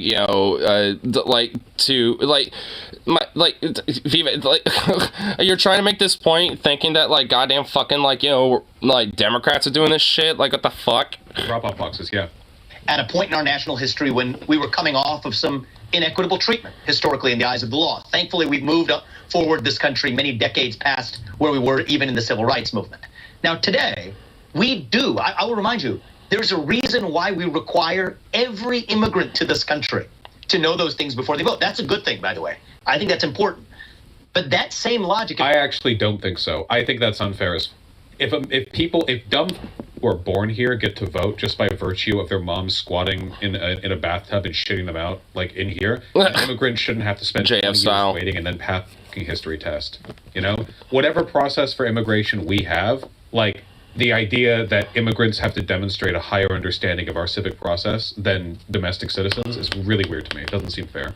Yeah, it just seems a little stupid. Like, I can understand maybe, like, hey, where you live, here's, like, the basic laws, of what things are, but just teach that to them. Be like, hey, here's, like, the basic laws. Don't quiz them on it. Just, like, let them, like, get an understanding about those type of things. I mean, if anything, they should just, at least get, like, a quick little basic sense of education about, like, about things, more than anything else. It's like you don't really need to, like, quiz them or anything or have, like, some sort of qualification on that. Has to know it in order to vote. I don't think it is wrong to say no matter what your skin color or what your political affiliation, you should know the same things about the country at minimum to vote. Okay. And to those for whom you say tests aren't everything, there's a separate point I've built in. 6 months of service to the country in a first responder role or military role. But the point is, you've got to have some skin in the game. Starship Trooper shit. Or else you really have no way to play in the game. I think English should be the only language. No. So Vivek, if you don't know that there is no such thing as fake, I would be okay with the federal government having some kind of, like, New Deal-esque renewal program be an employment option for, like, fresh graduates of high school, but not making it mandatory. Like, basically, if you've just graduated and you want to get a job, like, you could go do, like, some minimum wage work, or you could get minimum wage being part of, like, the reclamation corps, clean up trash along the highway, maybe, like, do some very not low effort, but, like, low risk work in construction sites, like maybe clearing, debris or, like, just stuff like that, you know what I mean? I think it'd be pretty cool. I mean, just like broadly, just like, trade-based job programs and stuff? There's a lot of work that could be done. I'm sure the federal government could find plenty of use for young people. I mean, honestly, there's plenty, especially when it comes to, like, jobs programs, when it comes to, like, infrastructure revitalization and stuff. I mean, I can see this definitely being a possibility. And honestly, should be a thing. Certainly not. To get my day on pick up. Well, yeah, this is, I think, for high school. Like, once you get out of high school type of shit. Like, I mean, like, so if you're, like, instead of, like, going to college, you could, like, do one of these, like, like, kind of trade job programs I think he's talking about. Not mandatory. Electors, then I guess we would disqualify almost all Republican voters, right? Look, I think that you can take that civics test, see how you do. I challenge you to do it. My sense is my guess. Never understood why you have to actively register to vote here in America to disenfranchise poor people and people of color. That's literally it. Every single barrier to voting, every barrier to voting, no matter what, always has the same outcome. And it's people who are weak are less likely to overcome that barrier. No matter how easy it might be, the more poor you are, the more likely it is you fail to overcome that barrier. Even if it's only 1% of poor people, that's still, like, millions of people taken off the, pretty much from the running, basically. So I mean, like, the more barriers are in place, I mean, especially when you're, like, poor, marginalized, I mean, then the less likely you're going to be able to have those type of opportunities. Barrier helps the Republicans, which is why we should have as few barriers in as possible. Everyone should be registered to vote by default. Election day should be, like, think about the election day holiday thing. How do you think it is? But, like, poor people are the ones least likely to be able to, take the day off to vote or, like, have the time to vote or whatever. Like, what if you're a single mom who has 2 kids to manage and you have a job to work and you have to pick your kids up from school? It's like, holy shit, where are you going to vote? And then keep in mind, it's like, oh, you can do mail-in voting, but Republicans want to make that illegal. And some states don't even have that in place, as far as I'm aware, or have super strict qualifications to even get it. Oh. So that's not even an option. I already took it. I'm a naturalized citizen. So, yes, good. So I crushed it. And I guarantee you I would do much better than that. yourself for an immigrant to discuss. Dude, damn Jank. Damn. He's just like, I would imagine I'd do a much better job than you. My sense is that many people find this a little too frightening until they take a look at it. And then you say, hey, if somebody's voting for president of the United States, do we think it's important that they know what branch of government the U.S. president leads? I think most people... The average American doesn't know that shit now. Yeah, what the fuck? I don't think Donald Trump knows that. Are you positive Donald Trump would pass your test? He took a dementia test and thought it was an IQ test. He thinks you could suspend the Constitution for no reason. I think you guys he thinks you could do martial law. I'm sorry, that's the greatest president of the 21st century. I think I'm interested in the future of the country, but I'm not interested in particularly psychoanalyzing another individual who seems to be your obsession for the day. You don't understand, okay? My election goal. It's like, see, I'm running, for president here. I'm not trying to obsess over one man, but you guys are obsessing over this one guy. I ain't trying to psychoanalyze this individual. My God, dude. Suck Donald Trump's cock, all right? Not to talk about him, okay? I'm not here to talk about Donald Trump. I'm here to throat his dick. Throat it deep. Gluck, gluck. Base stations, other candidates were bought and paid for. Now, that's the thing that I... Look at his face. Oh, my God, dude. His, posture is more slumped, and he does not look happy now. He's like, I regret this. That's just, the immediate face of just fucking regret, dude. Immediate face of regret. So, but you seem to have waffled on that from debate to debate. But we're here so you can clarify. Not really, When you say bought and paid for, what do you mean by it? Yeah, I mean that these are actually mostly as I've gotten to know them. It's less waffling, but more my view has evolved a little bit. I actually think that most of them, not all of them, but most of them are good people, but they have been tainted by a broken system. So what do I mean by that? I mean, it's a lie that there's actual limits to what you can give to a political candidate. The myth is you can only give $3,300 per cycle in the primary and in the general election. That's false. The reality is most of the election, look at the primary, look at elections these days, period. They're being run by super PACs. That's where most of the money is being spent.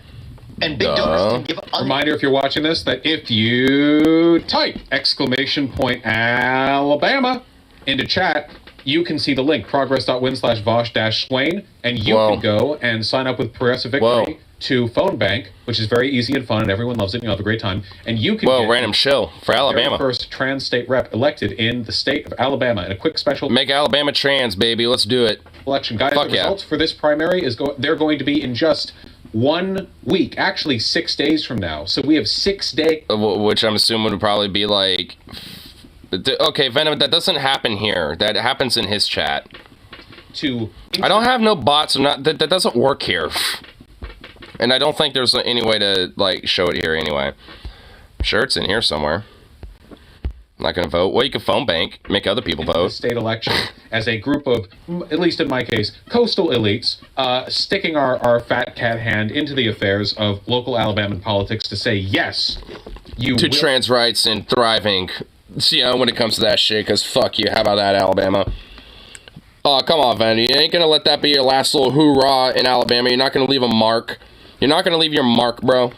Have a trans state representative. So go over there and make sure to sign up. It's very good. Apparently we already... Leave your mark, for a thriving trans rights of Alabama by having a rep there, dude. Come on. 50 people who have signed up, which is, insane. So make sure to get in there.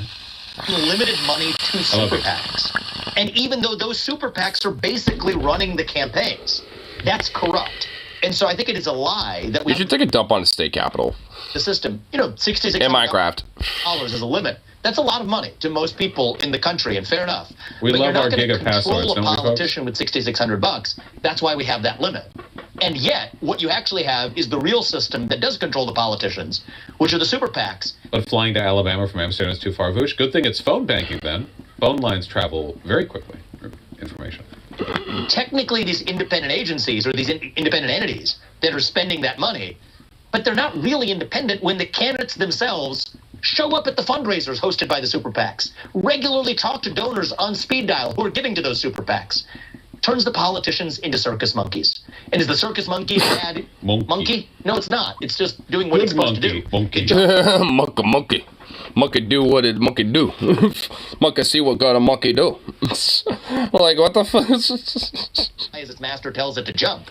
That's the way. It doesn't let you sign up if you're not American. Oh, never mind. All non-Americans get out. Get out! Damn, this mic couldn't even pick it up. Frankly, in both parties. And so I think that that's a cancer on American politics. Whether or not I agree with the policies that come out of your mouth as a politician, I'd rather they at least be the views that actually represent yourself or the voters you're running to represent, not the donors who are providing your mother's milk. And this is hopefully a nonpartisan point that we can agree on. This used to be a calling card on the left. I'm trying to make this part of the America First movement on the right, and I'm actually getting a lot of grassroots support for it. Yeah. But the donor class does not like me talking about this, and that's why they've come down on me like a ton of bricks. Yeah, I don't disagree with that, but so just to be clear, so Nikki Haley and others are circus monkeys who are corrupt. I think that the people who are running in the Republican primary, whose money is principally funded by super PACs, are really just vessels for their super PACs. I like how he changed the verbiage. He's not calling them circus monkeys anymore. Got market territory somehow. I don't see why John Dump won't work. And by the way, Zukov doesn't do that on my bed. Ron DeSantis, Nikki Haley, Tim Scott, anybody whose campaign is principally being spent via their super PAC rather than... I wonder if there are any other candidates that have a bunch of money and corporate interests. Maybe political candidates so corrupt that when becoming president, they became the first president in U.S. history to not divest their businesses, thereby openly acknowledging a conflict of interest wherein they might engage in policymaking to directly benefit their own industries, which they then provably did. I wonder who that could be.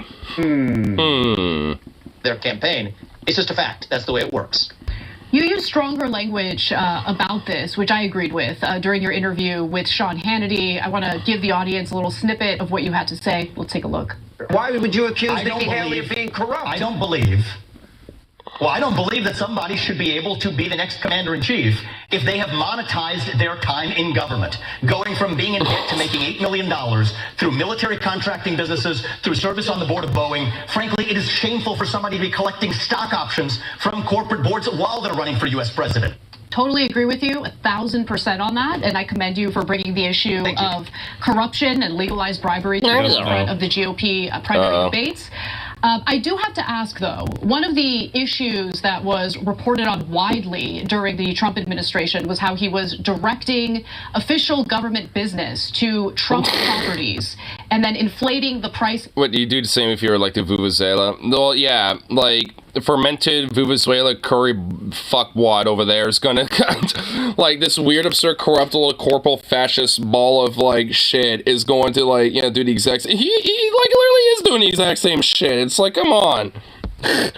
Of the hotel. It's like you're a fermented, rotten ball of just shit, my dude. Military in order to pad his. Yeah, that was fucking wildly corrupt, wasn't it? Hey, I'm not going to divest my businesses, and I'm going to direct government resources directly to properties I own. Oh, this your stay at this resort that I own? Why, it'll be $11 squidillion on the government's dime, of course. Pockets. Did you at all have a problem with that? So, have those facts been reported in the same way that these other facts have been? I don't know.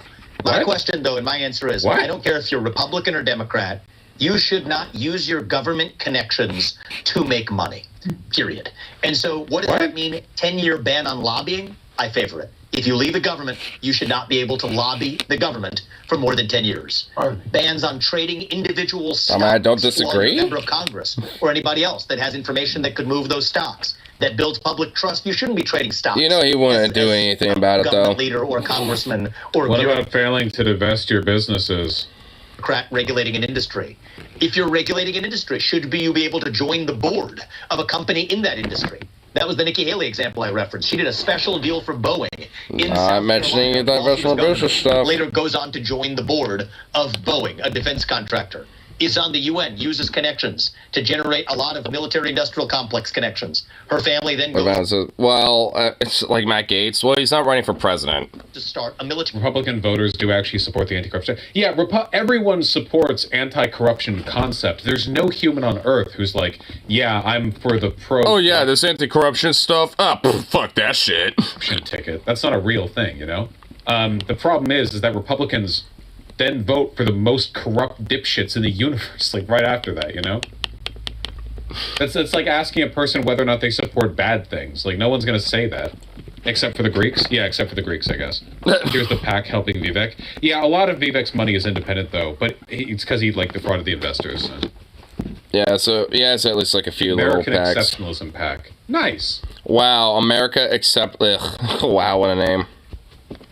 Literally just called the American Exceptionalism PAC. You were exceptionally dumb over here in this pack. Manifest Destiny PAC. military contractor.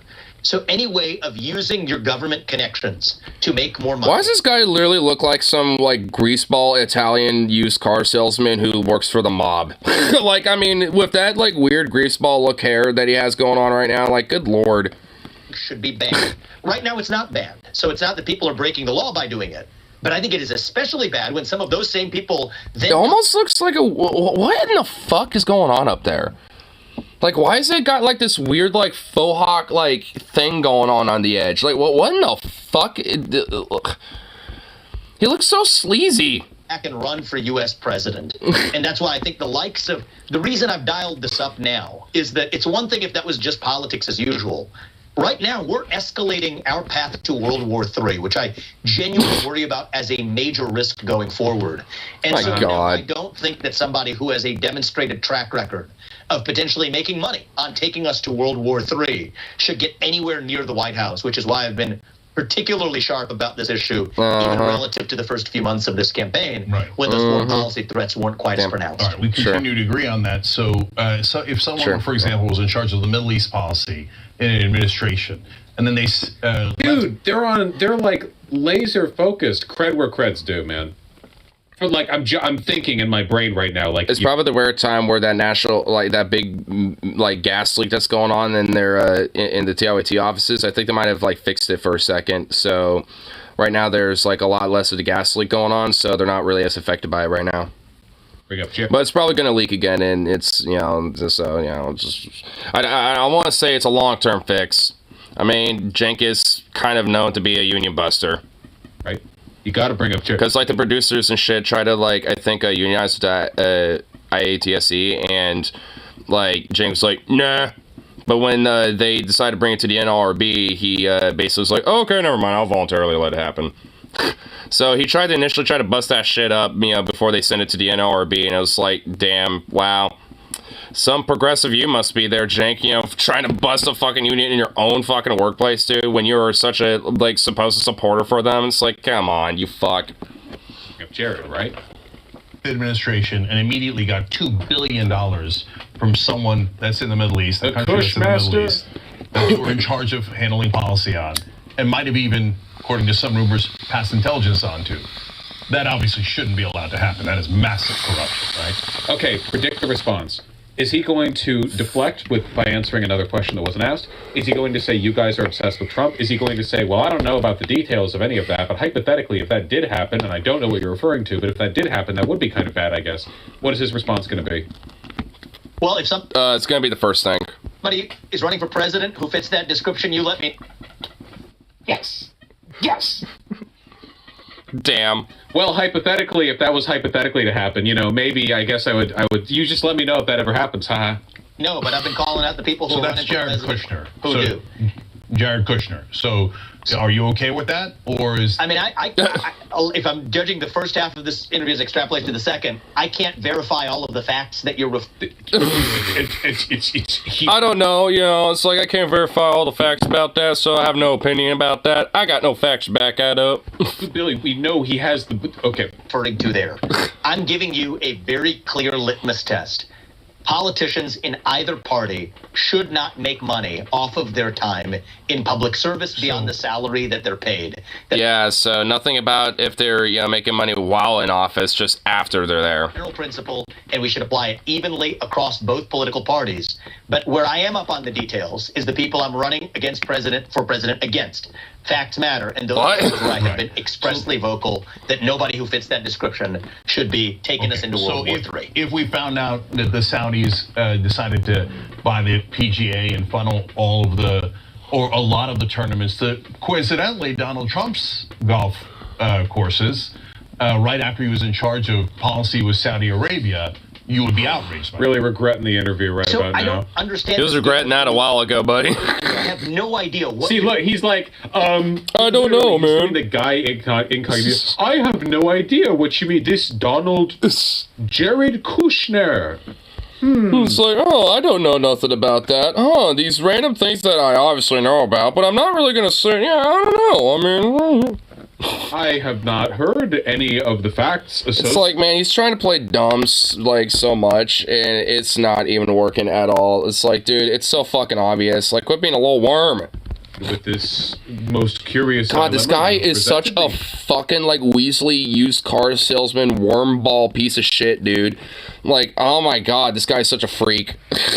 Like, I mean, like, the more I kind of like, you know, listen to this dude, the more I just validate the idea of how much of a sleazy, weird little like greaseball fuck that this guy is. It's like, it's like, man, he honestly has, like, he generally has, like, this, like, weird, like, I will torture or harvest your organs alive vibe. Like, he just kind of has this, like, weird vibe where he's gonna, like, make my skin into, like, some sort of, like, a lamp shade or something. It's like, oh, God, I am anti-corruption. Just don't ask me about any actual corruption that's happened. That's how you win a Republican nominee. Yeah, you gotta be gross and greasy. Well, yeah, fair enough. And the psycho killer vibe is just, you know, a little garnish, you know, to make it even more creepy. And gross. What facts you're referring to or not. Okay, here, I'll give you another one. Because, okay, so you're saying hypotheticals, that's actually what's happening in the real world. But I'll give you another one. You said earlier that you're opposed to people taking super PAC money and you think that's corrupting and it makes them circus monkeys. Again, I totally agree with you. I totally agree with you, okay? So, Sheldon Adelson gave over $100 million to pro-Trump super PACs, and then Donald Trump did all the things that Sheldon Adelson asked him to do, including getting rid of corruption charges on him, including fighting against unions, including bringing back money from abroad. Sheldon Adelson. Hey, don't be talking about fighting against unions when you did that once before, too, there, buddy.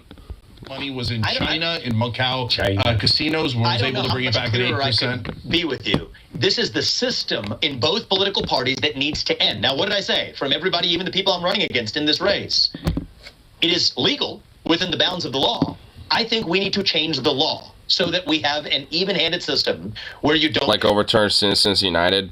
...have a special class of mega donor billionaires. He's doing so poorly. Yeah, that's why like stuff like this is really special and why it's really important to be able to tear down people like this. Because politicians who are this cucked do not do well with direct interviews. Like, this is why most politicians will only accept interviews from like CNN or what, like they'll only accept interviews from like stuffy.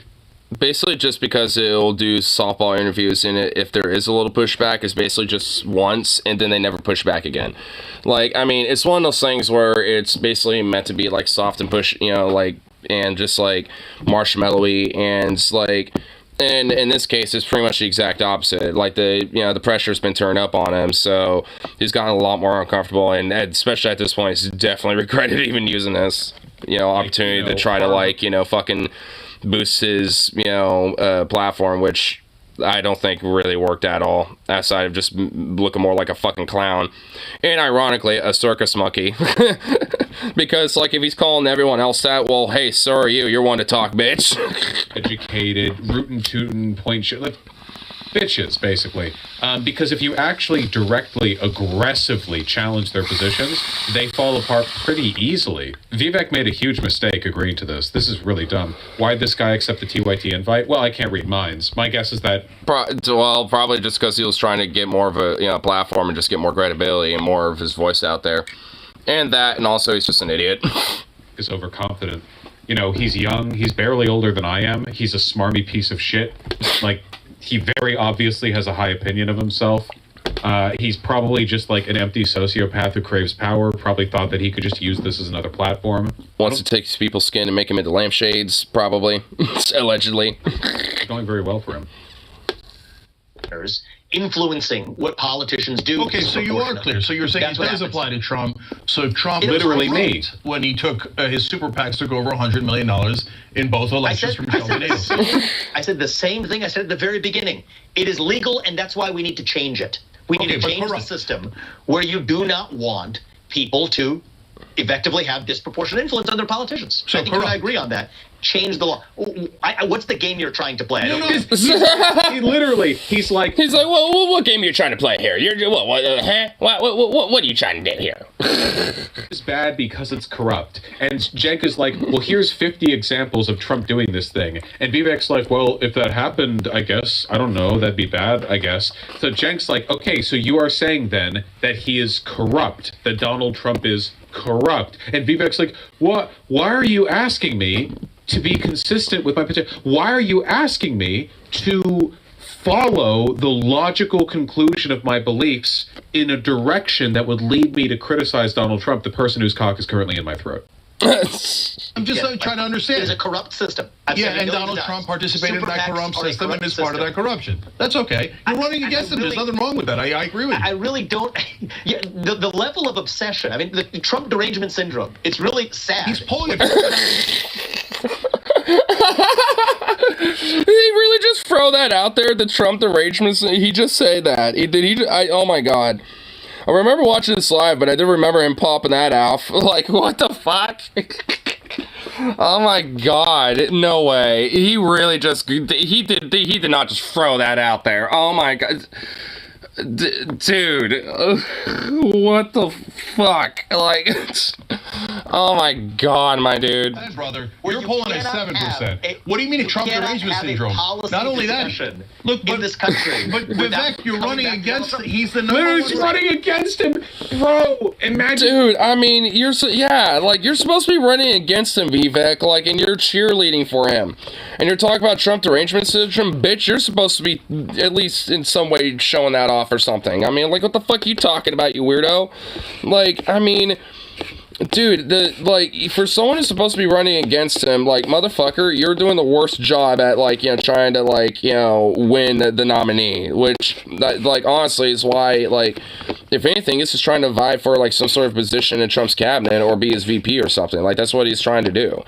Like, I mean, and he ain't gonna fucking get it. Trump derangement syndrome, when you're running against him, you're trying to primary him. Republican candidate, you're running against him. What do you mean obsession? It's just befuddling that you refuse to call him out on anything. How many times has George Soros' son visited? Yep. Soros. Oh my god. Soros! Same. The moment they get flustered and realize that they don't have any way out of the conversation, they start the whataboutisms with just the insane train of conspiracy theories that they have lined up for situations like these. In the White House. And how much this guy has a Soros scholarship, yeah. Probably too many times for comfort. Who cares? My point is, we have no problem with calling that out. My point is, it's not useful because you could do this for every politician in America. That's the fact of the matter. And so, as I said in the beginning... No, actually, Donald Trump is a lot more openly corrupt than any other politician in America. Like, well, outside of maybe, like, George Santos or something. I mean... There's a few of them that might arguably be a little more corrupt. Seriously, he was the president. He had more opportunities to be corrupt, and he's been so flagrantly corrupt with, like, no evident, like, apparent attempt to hide any of it, you know? These are good people tainted by a broken system. Some of them aren't even good people. They exploit it. But most of them, I've learned, are good people tainted by a broken system. Fix them. Except Donald Trump was a maverick. The whole point of Donald Trump's presidential run was that he was an outsider who wasn't tainted by the system. And then he literally involved into it and became a part of the system and just, like essentially made the system a part of his own fucking ability to grow more power. And did all the corruption, but, like, 10 times as much. And then, and now Vivek is like, well, he's just an innocent cinnamon roll who was corrupted. Cinnamon roll wasn't a part of. It's just an innocent little cinnamon roll. I'm not running against any of those candidates. I know you want me to think I'm running against Trump. I'm not running against any. I'm sorry? What? I know you want to think I'm running against Trump. Isn't that the whole point of what you're trying to do? What? Huh? Is that just an admission that he's like, dude, he really is trying to like that was just an admission. Like, he's not actually trying to run against him. Is there another presidential primary that you are running in? Is there another? I'm sorry, I must have this confused. I thought you were. I guess, is this just him being masked off about him wanting to be VP? Yes. Dude. I mean, yeah, this is. Jesus Christ. He just kind of admitted to it. I think it was meant to be kind of a slip-up, honestly. Against that system. And I think that that's something that probably on a day where you're in line with this is embarrassing, dude. Someone needs to run against that system. It is going to take somebody who is willing to, and unfortunately the way that works today is every donor who dances to the tune of their biggest donor, every candidate who dances to the tune of their biggest donor, in my case, that biggest donor is me. And the reason I'm running is I know who's going to shake up the system of corruption in Washington. Me. A far-right venture capitalist who got his money by defrauding investors. And looks like a sleazy, greasy used car salesman. Oh yeah, here we go. The anti-corruption ticket being led by Hitler. Jesus Christ. Going to take someone for whom that's true to break that system, and I think we're going to be successful in doing it. But we're not done. The remaining videos are shorter. This is fantastic. This shit's awesome. Vivek proposed cutting giant parts of the United States government at the federal level and at the executive level. Oh, God, education. We're not getting into all of it. Let me just name 3 of them: Department of Education, FBI, and IRS. So, to most people, that sounds a little crazy. Are we not going to collect taxes? Are we not going to do law enforcement? So tell us why getting rid of the IRS, as an example, makes any sense at all. Well, I think because, fuck taxes, that's theft, so yeah, fuck government. an administrative reorganization. Downsize it, move it to the U.S. Treasury so it's a revenue collection process. I can tell you about the FBI. You want to get rid of the IRS by consolidating it with another administrative branch and what? But it's already... Dude, that broke Vosh's brain. Like, it's like, yeah, we need to consolidate the IRS and put it in another agency so it can basically do the same thing, but in another agency. It's like, what? It's like, huh? I mean, you could literally just leave it the same. Like, you could, what? It's so, like, huh? Oh my god, you little butt. Get over here. Oh my god, you little worm. Look at you. Okay, fine. Well. He slinks away. Goof. Am I getting gaslit? Yes. Probably. IRS, a revenue service for the federal government and an agency of the Department of the Treasury. So it's already a part of another agent. How effortless that was for him. Like, he runs on... Yeah. So, like, it's already consolidated. So what, you consolidate... like a meta consolidation? It's just like, we're going to consolidate, an already consolidated agency into another agency, so the Treasury is, like, consolidating something. Like, what? What? What? IRS. And then he's asked about it directly. And then he's like, oh, yeah, well, we'll just make the IRS do tax collection and make them a part of the Department of Treasury. A simple reorganization. Yeah, this is incredible. Vivek is such an effective politician. He managed to reform the IRS to his goal without even being president yet. Dude, damn, bro. That's crazy. Holy shit. When I get a lot of questions Dude, he's transcended, when it comes to that shit. Damn, bro. I think is the most understandable pushback that people have, and I can do the education one too. There's 35,000 employees at the FBI. 20,000 of them are in back office functions in the J. Edgar Hoover building and back offices in this bureau. They can probably because there's a lot of desk work and office work that goes into the FBI. Like, I mean, not everything is like being on the ground and having agents everywhere and all. So, like, what? And honest work in the private sector. I think the FBI has work that involves desk work. That's it. What? It's the FBI. Does he think every FBI person should just be, like, out in the field in, like, one of those windbreakers with the yellow letters? Yeah, pretty much. But they have paperwork to do. What do you mean? Yep, no, fuck that. They just move that paperwork somewhere else. Or they just burn it when they're done. They don't even use it. They're like, all right, we did our paperwork. All right, send us back to the... Oh, wait, yeah, that's right. We don't have a desk, to, like, we don't got a desk work for this. All right, well, just shred it. Fuck it. Like... In the U.S. military, for every one dude out there with a gun, there are like 5 dudes behind a desk somewhere. There's like logistics. What? Like it's like that. It's like that with the police as well. And like with pretty much a lot of things, like even in like even in workforces, like it could be like that sometimes. I mean, so like, But the 15,000 agents on the front line should be moved to agencies like the U.S. Marshals or to the financial. Huh? Why? Why? What? Why? They do their own thing. Like, they're separate. Like, what the fuck? What? Why would they be moved to the Marshals? Okay, keep in mind, the actual reason that he and Republicans are anti-FBI is because they don't want the FBI to be able to prosecute or investigate Trump or other fascists for crimes they engage in office.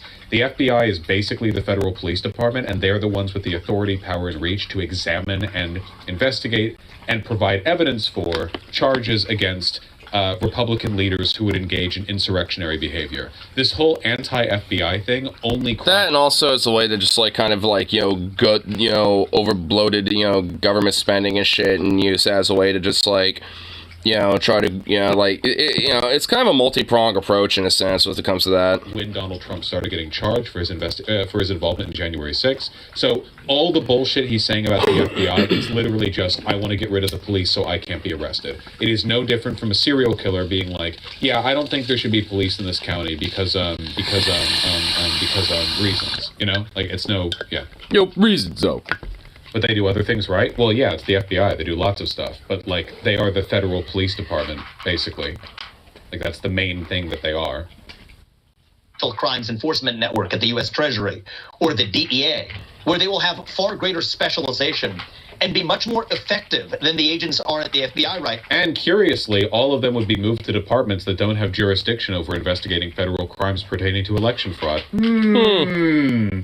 Ah, yes, we simply want to redistribute all these... Funny enough, this also just literally makes the government far more inefficient and doesn't work as well, which, for, a party that is all about law and order, like, they seem to really want to make it very ineffective as possible. It's like, which is it? Do you want more law and order, or do you want, like, more disorder and inefficiency when it comes to all that? Like, kind of curious how they basically want that for, like, the poor, the gays, and pretty much, like, everyone they don't like, but when it comes to themselves, they want to make it as ineffective as possible. Which does makes it for everybody ineffective. No power. What the U.S. Marshals and the DEA can't go after you for insurrectionary behavior. After all, like, wonder why. Now, in investigating child sex trafficking crimes, which the FBI has not been very good at, the U.S. Marshals has done a better job at. Specialized white-collar investigations, where people at the FBI lack the specialization that people at the U.S. Treasury Department's Financial Crimes Enforcement Network actually have. And this is also a way of addressing what I see as generational corruption in the FBI. The same Bureau of Investigation that used to go after the likes of Martin Luther King Jr., threatening him with suicide. Yep, I'm sure you are truly just one more hero in a long line of civil rights advocates. Oh yeah, for sure. To the FBI. Well, it's definitely not because I want to protect the fascists who tried to coup the election. No, it's trying to protect people like MLK. In memory of my mentor, Martin Luther King Jr. Over improperly collected tapes is now going after individuals of a different political persuasion, and it was wrong then as it is wrong now. Yep, see, right here. He's saying the FBI is bad because Hoover writing a letter to tell MLK to kill himself is the same as them investigating Donald Trump for crimes to try to end our democracy. Yep, it's like, see, it's all about that. Oh, it's crazy. This guy. I mean, it really just shows how much of a psycho the dude is, because he wants to try to equate, like, pretty much anything as, like, an injustice of, of any type of power, especially for his own self, and for, like, his, and to his, like, daddy wants to suck the dick of Trump. And it will use any type of example, especially, as kind of disgusting and assaulting as it is, using MLK as a form of that, example. Just cucking out to Trump. Everything that he wants, everything that he believes. It's just, how do I model my entire factorial template to sucking dick? Suck. Gluck, sucky, gluck, gluck, gluck. Bureaucracy is a formula for breeding corruption. And I think the right answer is you can't just incrementally reform that. You have to shut it down, but do it in a pragmatic way that increases effectiveness while reducing cost and corruption. And same thing with the Department of Education. Tilting the scales to 4-year college degrees. Like I said, it was a multi-pronged approach. He's now talking about, it's like, we need to, like, divest and, have a lot of this over-bloated budget, be cut down and stuff. 1 or 2-year vocational programs. Holding local schools hostage, saying you don't get that. He wants to turn people away from degrees and towards vocational programs because people with vocational programs are less likely to vote Democrat. Vocational programs are good and all, but electricians and plumbers are way more likely to vote red than with actual college degrees. Yeah, there are, like, some, industries and, like, trade jobs that tend to lean a little more conservative than not. Money, unless you adopt certain agendas at the local level. That's not useful when the federal government has nothing to do with local education. I'd say shut it down. Give that $80 billion mostly back to the people, to parents, so that every parent can choose to send where their kids actually go to school. So this is a repackaging of 1960s era racist school policy? Pretty much, without splitting some shit and ditch. Well, I mean, their politics don't matter, as far as I care. If anything, not all of them are, like, some hardcore, hyper-conservative, weirdo and shit. I mean, but, either way, it's just kind of, more of, just a broader statistical, data of shit like that. I mean, but, yeah, obviously you need your plumbers. But, but at least with what Vigo's saying here, he's basically just, I love his frame. He's basically just, saying it's, racist, segregative, fucking private schooling, religious, private schooling type of policies and shit. Because, to him and a bunch of other, Republicans, and a majority of them, that's essentially just, what they want. It's, more of that, more homeschooling and the like and shit. That, pushes more of their fucking, cultural ideas and shit, more so, and, their weird, thwarted idea of reality, more so than actually, being akin towards, proper, education when it comes to understanding reality, being akin with it, of school choice and not being a religious psycho. About how do we abandon and stop funding poor inner city schools. The idea being, hey, if you want your child to have a good education, you better pick them up and drive them over to the good schools that are funded by high property taxes in the region. The consequence of this is that inner city schools would crumble because they would have no money and fewer students would go there, and the only ones who would still be going there are the ones for whom the parents are too busy or unavailable to actually drive them to the good schools, meaning that the educational cycle would get worse and worse. It's a way of creating inequality. Public education should be free and equal for everyone. It shouldn't even be funded by property taxes. There should be a set amount that every school gets. I agree with that for sure. Student in the area, with adjustments made in accordance with local costs and expenses associated with various upkeep. But the idea of it being funded by property taxes basically guarantees, you're in a rich area, you get good schooling. Bad area, you get bad schooling. That's it. The only way I could see something like that work if it was pretty much almost like the opposite. It's hey, you're in a bad area, well, you get more funding, for your schooling and shit. And if you're in a good area, well, you don't get as much because you don't need it as much. Busing 2.0? Yeah, it's essentially the same as the busing debate back in the 1960s. And even then, I wouldn't be in favor of that. One of the first times I heard about this, I was listening to Destiny talk about it, a decade ago, where he was talking about his kid, Nathan, and schooling in the Omaha, Nebraska area, where the education was there because all the funding came from, property taxes in the area. So if you wanted to get good education, you basically had to go up to it was North Omaha. I don't know what area. The good area and the bad areas were completely ruinous, because the funding was so disproportionately distributed. Even in Beverly Hills, the public education wasn't spectacular good because a lot of the people in the area, a lot of the students would go to private schools and got fixed for teachers. Got arrested here teaching, gave us punishment. I don't know if that would necessarily be a good idea. Also been a push by conservatives at both a local and a federal level to put public money into private schooling. Remember that, I think it was in Maine or it might have been in Maryland. It started with an M and it was in the Northeast. There was a ruling from the Supreme Court that essentially said, public tax money should actually also go to private religious schools. You remember that? Anyway, it's cringe. Yeah, the ultimate goal of this is black people all go to shit underfunded schools and public tax dollars are spent on private Christian schools. That's what they want, no matter what they say they want, that is the outcome of their policy. Basically. The tiny sliver that relates to vocational training that they've recently added, move that to the Department of Labor, where it belongs.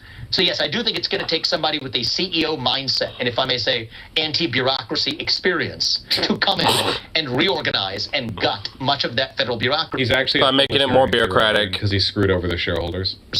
That's not a left-wing idea or a right-wing idea, but it is a fundamentally American idea because we have 3 branches of government in the U.S. Constitution: legislative, executive, and judicial. Check out this absurd school in my city, less than 20 minutes away from the worst performing schools in the state. Wait, what type of school? Is this going to be that Texas school? Probably. What is it? High school. Join us on a tour. Yeah, I've seen this. This is the Hey, I think I've seen this before too. Damn, their auditorium is way bigger than the one at my high school. This is the Commons. This is the catwalk. This is the planetarium. This is senior They have a hall. planetarium? This is Oklahoma High School Library. This is the Oz hallway. Jesus Christ. The Carmel Cafe and Market. And by the way, to be clear, I think it's... And they have a our high school, before I, or after I graduated, it got tore down and rebuilt. So, I mean, it looks all nice and, new and fancy. But, I don't know what the inside of it looks like. I wonder if they have, a full-on cafe in there now. Days. But holy that shit. These kids are going to, the schooling equivalent of a mega city, or a mega tower from Judge Dredd, I think that's cool as hell. I'm not dissing that at all. Problem is that I know for an absolute fact that within a 30-minute drive of this school, there are probably 5 hideously poor schools, Yeah, that's kind of a problem. This needs to be kind of across the board no matter where it is. It's literally just about, the property taxes in the region. This is the back of the Carmel Cafe. This is Oklahoma Cafe where we had Teddy. This is the So what? This is the new addition to the Hall of Fame.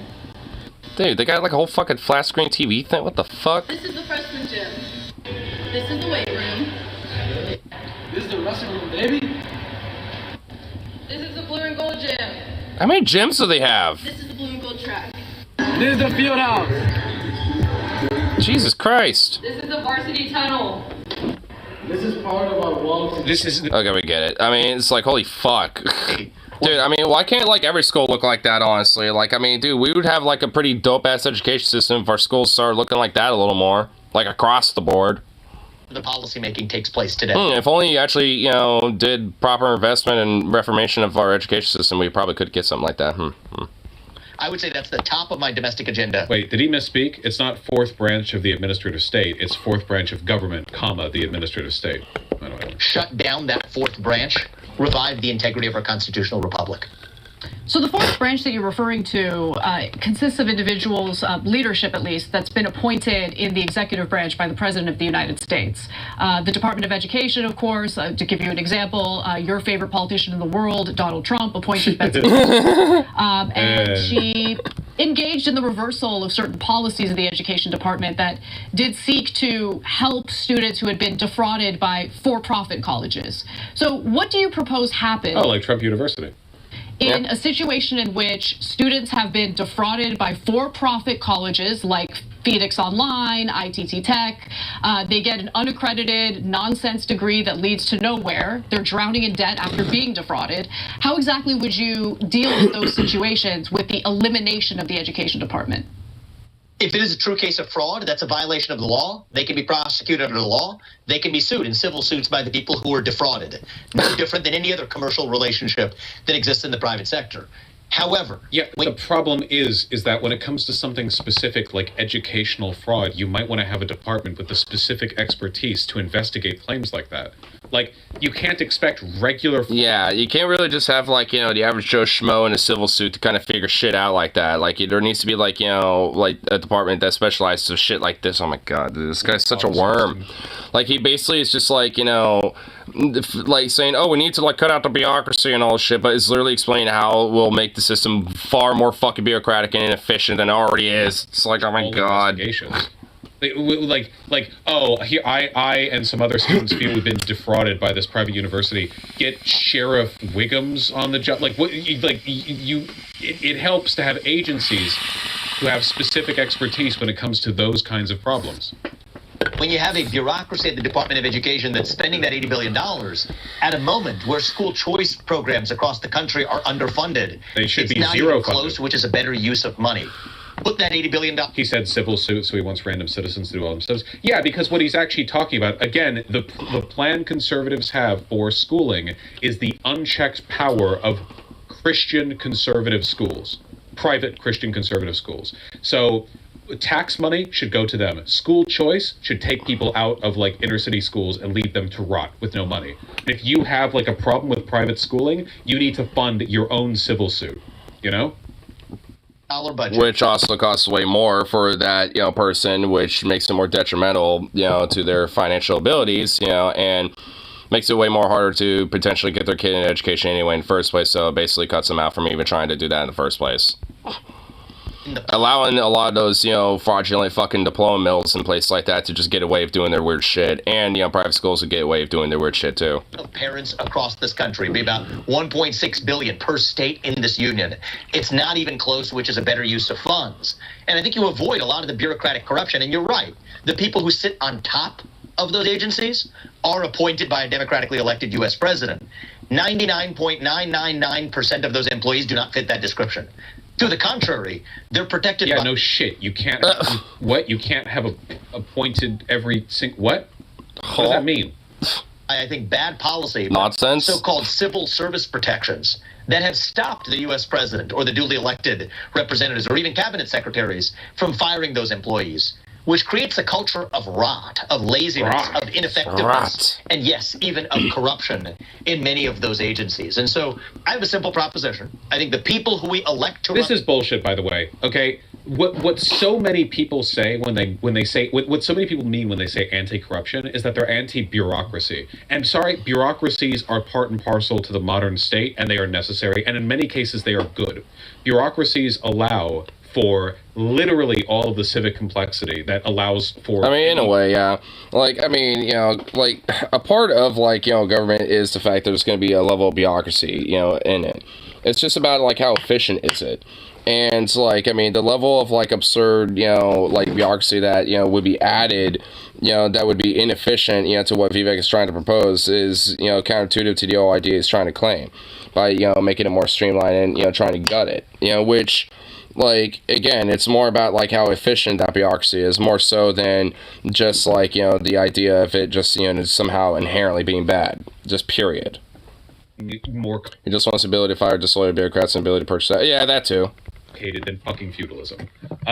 It is one thing to be anti-corruption. Everyone should be anti-corruption. But the idea of oh yeah, I'm anti-corruption, by which I mean I don't like the fact that not every bureaucrat in the Department of Education is, personally elected, that's just insane. That's completely insane.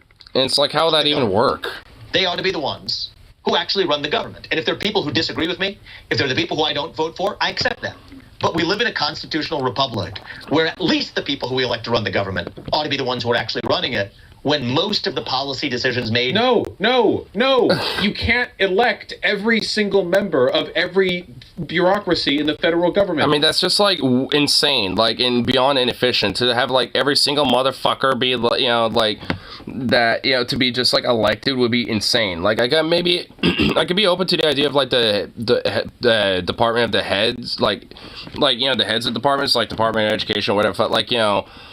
The heads of these departments or whatever, I'm okay with that, but beyond that, it just gets way too fucking complex and insane. It's a third of 1 billion people in this country. You can't, elect the department undersecretary of the third branch of the office of the local regional, but no, what? This renders democracy meaningless. We have a system where our presidents will appoint the leaders of these federal administrative divisions, and they make hiring decisions accordingly. But the idea that, because these bureaucratic office workers are unelected means that they're all making partial political decisions is completely bullshit. The leaders of these of these administrative departments are appointed in the presidential cabinet. Like, the decisions they're making are being shaped by the leader of the branch. Regulating our energy sector, to our healthcare sector, to financial markets, to education, come from unelected bureaucrats in the federal government. And that serves neither Republicans nor Democrats nor any American well. And that's going to change on my watch as president. Let's talk a little bit more about school choice. So school choice vouchers, they tend to be statewide programs that take public funding away from public schools and redirects that money to private institutions that do not have to abide by similar standards, education standards that public schools have to abide by. And so how do you consider Dave Vance is gonna win, let's be honest. Well, of course not, but it's fun to fuck on him. Of standards and how that might play a role. Getting private. I like how he looks even more like disgruntled and more annoyed than he was even earlier. He keeps getting more annoyed at this. It's great. Kind of like a slightly diminished and much more expensive version of being homeschooled, where you'll be really, really, really well educated on some specific subjects, but it'll come at the cost of some weird gaps in your knowledge and also a general social awkwardness. At least in my experience, though homeschooling leads to it much worse than private education does. And it doesn't always happen that way, of course. In a system in which voters would not have the right to vote unless, in your dream scenario, they pass a civics test. What if those public dollars are being funneled to certain religious private schools? Bosch, the members of the cabinet also have to be confirmed by Congress. Yes, but in public school is fine. Well, it needs to be expanded and like classrooms, like condensed down and like teachers pay, increase and shit. There's a lot of things that need to be done, that need to be addressed when it comes to it. But I mean, yeah, public schooling, for the most part, is fine. It just needs, a lot of things to, increase, its efficiency. President usually Which, weird little fuckwits like Vivek and pretty much all Republicans, at least especially the politicians, are vehemently against. Repick of cabinet leaders. Like, the Department of Treasury or whatever may be full of bureaucrats who are not directly elected, but who you put in charge of the department through your appointing as president. Oh my God, Venom, really. It does have a huge amount of influence in how the department actually behaves. You might say TYT handled this better than outlets like CNN, but I still feel like they're platforming him too much and not challenging him on some stuff. They're challenging him on, like, everything. What the fuck was that guy saying? If this is bad platforming, then I will never be able to do good platforming. That do a poor job in educating their students about American history, civics, basically what they need to know, the education they need in order to pass the civics test that you think people need to pass in order to be able to vote. So as it relates to standardized testing as one metric among many, and other metrics also track it, it's actually the reverse that you see that's true. Public schools are badly failing across this country. And if you look at the correlation between the schools that spend... His solution to this is literally to fund them less. It'd just be like, yeah, fuck them even more. They're already, doing bad, so let's just make it worse. Fuck it. Most money per student, Anna. Those are the schools that achieve the poorest results 90% of the time across this country. So the irony is if a parent is moving a kid from a school that spends more money per student to a school that spends less money per student, 90% of the time they're moving to a school that actually has higher achievement as it relates to standardized tests and other metrics. So in my view, I actually have a somewhat radical... So the point that he's making here, so this is like, how you can lie with statistics? This is an example of lying with statistics. Schools that are not doing that well on their own funding because they don't receive a lot of money from property taxes get more money per student from the government because the government is trying to supplement the lower amount of money they get from the local property taxes. Which, is an inefficient way for schools to be funded. Like, there needs to be, a baseline of what, needs to be, for, funding for schools and when it comes to districts. So there's, baseline proper funding that every school has, based on what they need, for that school to be efficient. And also to, be properly maintained and all this other shit. Including, having at least, some base funding for, student, for, how many, students are there for the school and shit like that. Consequence of that, the way it appears, is if you only look at money given by government, the more money a school gets, the worse that school tends to be in terms of educational attainment. But that's because the only money you're looking at is the aid money that's being given to compensate for the lack of money received through property taxes and other normal sources. So this is, again, it's lying through data, basically. You're only taking a look at one source of funding, and it's the source of funding that scales in proportion to how you are beforehand. So the more funding you get, the you were beforehand, and as a consequence of that, like, it's like, oh, well, actually, the more money you get, the worse you do, you know, which is just bullshit. If you take a look at total money available to a school, you will see a much better representation, like, or a much better, like, correlation between the amount of money they have and, like, how good their students are doing.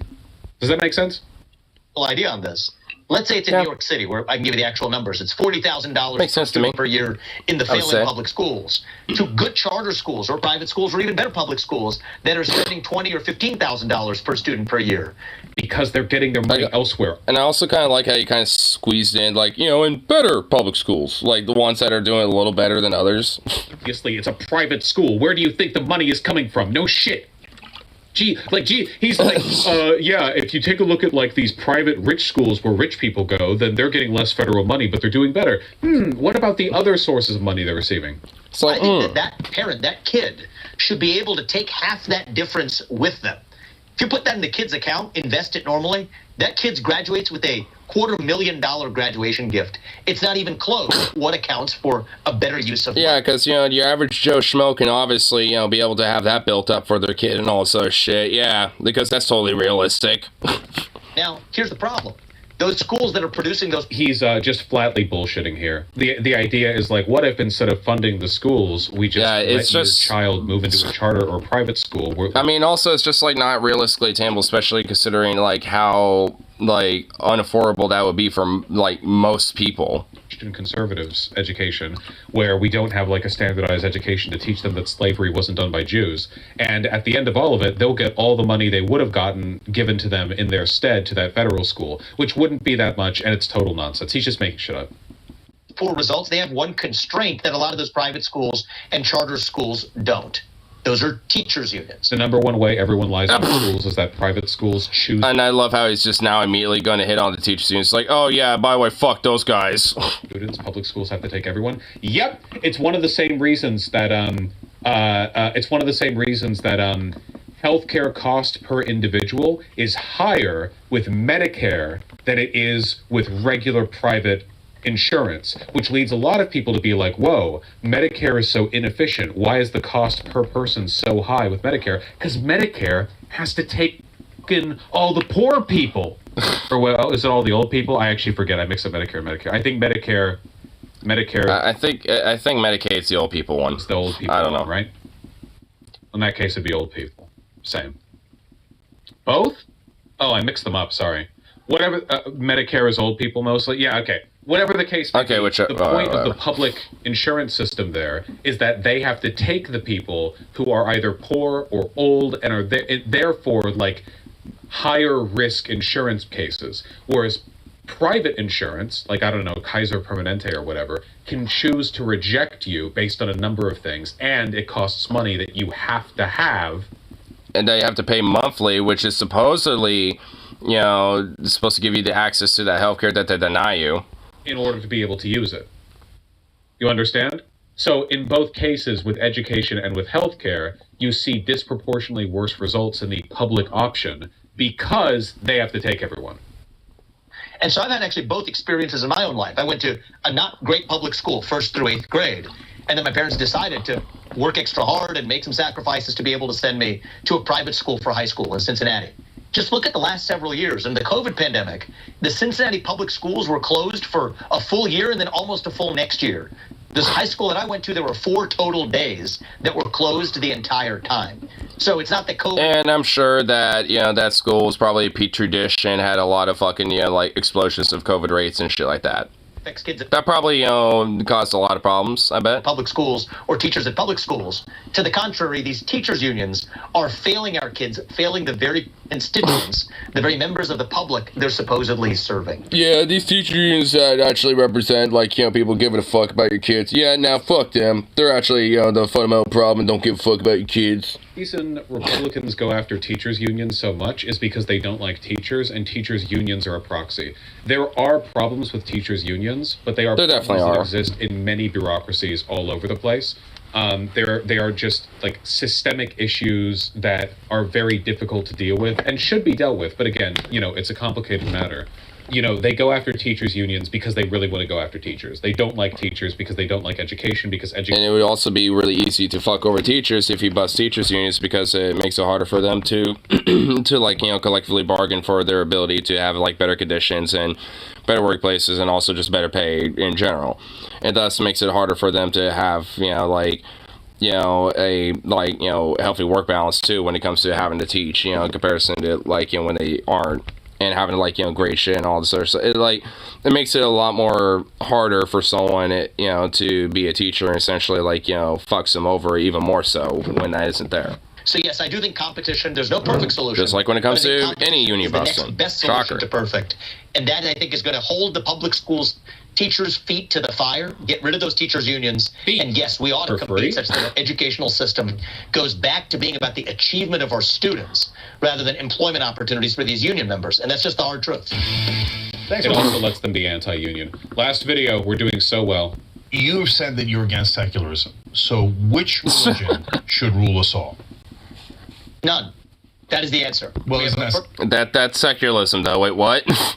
It's what religion should rule over all of us? None of them. Wait, but you're against secularism. But yeah, that's what I want, though. What? Huh? That's not secularism. I think that is secularism. Yeah, and look at Jank's face, huh? What the fuck? Secularism is something that has used a substitute religious-like worldview to foist that affirmatively onto multiple institutions across this country. Actually, atheism is the... What? Huh? I am so confused. Real religion. What? And I know that because atheists believe things sometimes, and believing stuff is like a religion, man. Yeah, man. I think that there are many forcible agendas. If you have to pledge allegiance to a diversity, equity, inclusion agenda as a function. You don't. You literally don't. What, huh? Allegiance to it. That's not how that works. What? Of getting a job. I think that is a Title VII violation, civil rights violation today. So I don't believe that there should be any religion, secular humanism or otherwise, foisted upon anyone, certainly not through the government.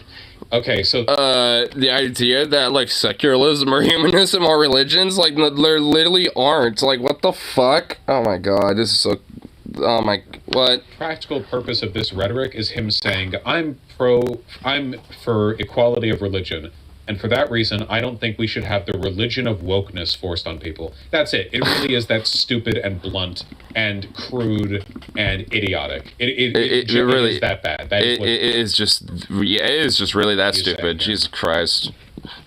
My view is you have free expression in the United States. I'm an ardent defender of religious liberty. Unless it's secular or humanist religions or whatever the fuck. Because I'm that fucking stupid. Practice it as long as you're not explicitly harming somebody else. That's literally secularism, Vivek. That's literally the definition of secularism. Okay, that's actually... Well then, Cenk... Well, no, because if we had secularism, then why is it that people are woke? Why do people believe in gods like diversity and... Oh shit, yeah. Checkmate, Jank. You atheist scum. What are you gonna do now, commie? Respectfully, whatever word you use to describe it. Now, I've written a whole book about this, and so we can debate the vocabulary. But in concept, I believe that debate the vocabulary should be practicable in the United States with religious liberty as long as you're not harming somebody else. And the government cannot establish any one religion as the governing religion for the United States of America. And yet, that's...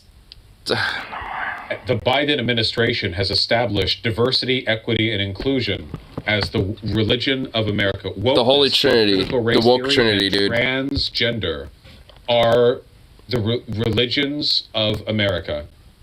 Yes, he is describing secularism. He just wants to frame wokeness as a religion. Good news, that's in the U.S. Constitution. Says. That's exactly right. That's in the U.S. Constitution. That is why the U.S. Constitution is considered the first secular constitution. But okay. Oh my god! Even Jank's just wow. Even he's just damn.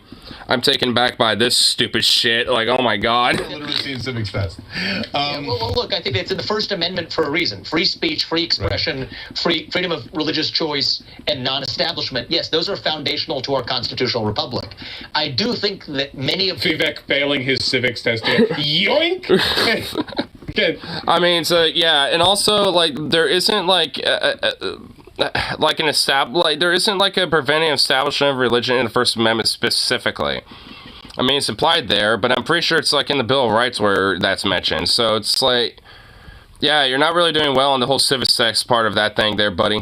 No voting for you, buddy. You're a Zoomer, right? The philosophies that are foisted on kids, the hostility towards schools that may want to adopt certain religious worldviews as private schools, the hostility towards somebody who says if you don't approve of a certain kind of marriage, you still have to officiate that marriage using the state's force to do it.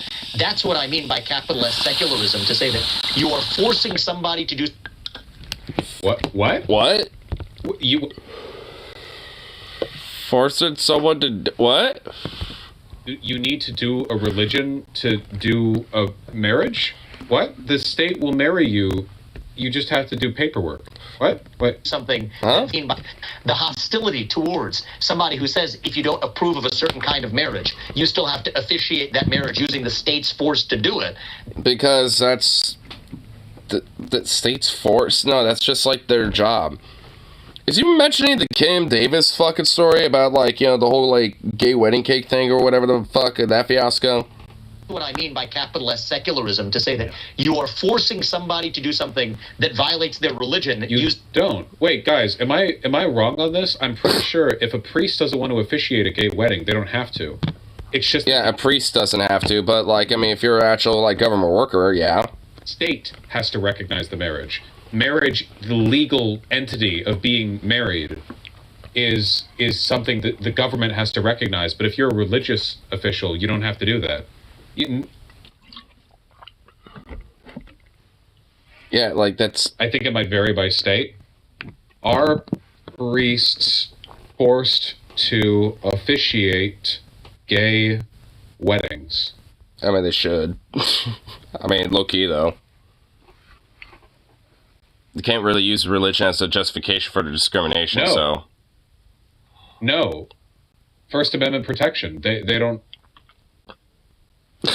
Seems like a little bit of a loophole. Yeah, no, I'm not seeing it. If your religion doesn't recognize, like, gay marriage or whatever, like, okay. I guess, yeah. But also, marriage is a legal construct that is officiated by the state. He's talking about government officials not needing to do marriage license. Then maybe you shouldn't have been a government employee, you stupid fat bitch. I think he's referring to Kim Davis on that one. Oh, I'm sorry. Does the government employee have to do things for the government and not acting as some kind of self-designated clergyman? Him fucking ghoul. Yeah, it was Kim Davis. Yeah, it was the same thing I was mentioning. And yeah, it's just like, you're not some, like, you know, state-sanctioned clergyman where you can just do whatever you want. Like, you work for the state. Like, oh, I don't have to, I'm not going to do my job because my religious fifi say so. It's like, well, fuck you. You're supposed to be doing your job, and you didn't, so... It's like, good grief. Do it. That is what I reject. And so, call that what you want. It's not the vocabulary. Oh, does someone have to do your job? It's the concept. I am against that. And you may disagree with me on that, but at least we can smoke out where our likely disagreement is rather than worrying about the verbiage. Nice meme. All right, that was pretty great. Nicely done, TYT. That actually wasn't that bad at all. That was actually pretty good. I like that shit. Oh my god, dude. What a fucking clown, bro.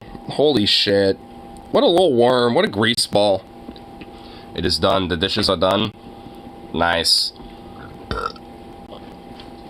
And there was a fun little clown show with a little circus monkey, you know, squirming around like a little sleazy worm. So, that was always fun. Oh my goodness. Man, what a... You know, for whatever little that he's worth, you know, Vivek can't fuck Donna Clown Don. There's always something I'm down for.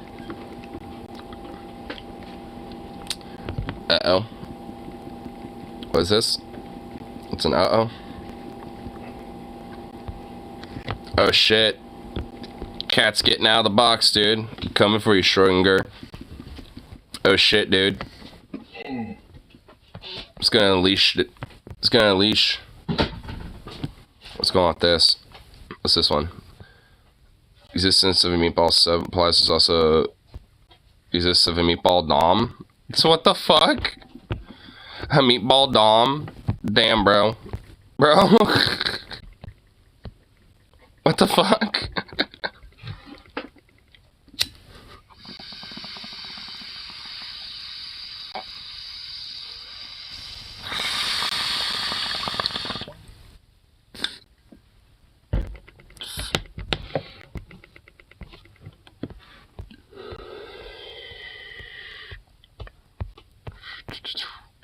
Here. Just keeping us down, man. Oh shit, more posts.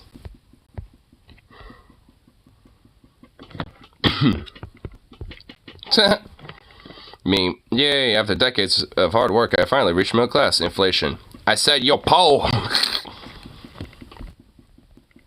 Because, God love inflation. Oh my god, the spam has begun. The spam of links. Aww, look at those little babies. Aww, little hedgehogs. Oh my god, look at that one over there just snoozing. That little, yep, there, that little dude. Oh my good lord.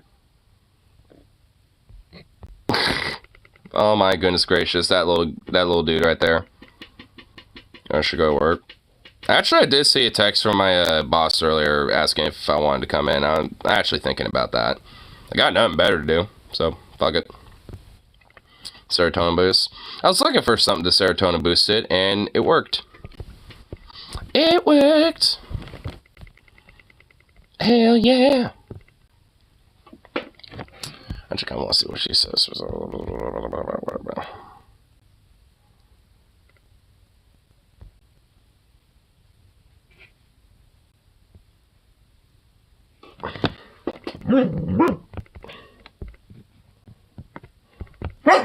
Look off.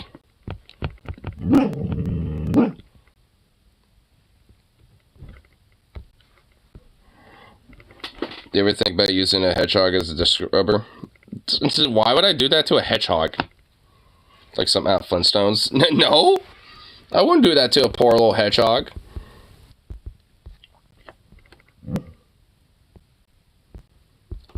What a hedgehog ever do? I wouldn't do anything like that to a poor little hedge.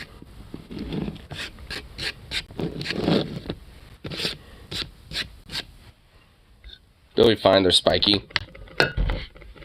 I mean, like, I feel like that would be kind of somewhat mildly tantamount to animal abuse. Just a little bit. I don't know, I want to do that. But that's just me. If you ever play Sonic, give him some rings and it'll be good. Well, yeah, fair enough. I guess I could do that. They'll be good after that, yeah, fair enough. You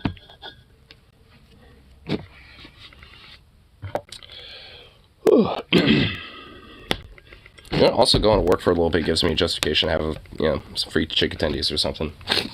So, whatever. It's all good for me. All Gucci.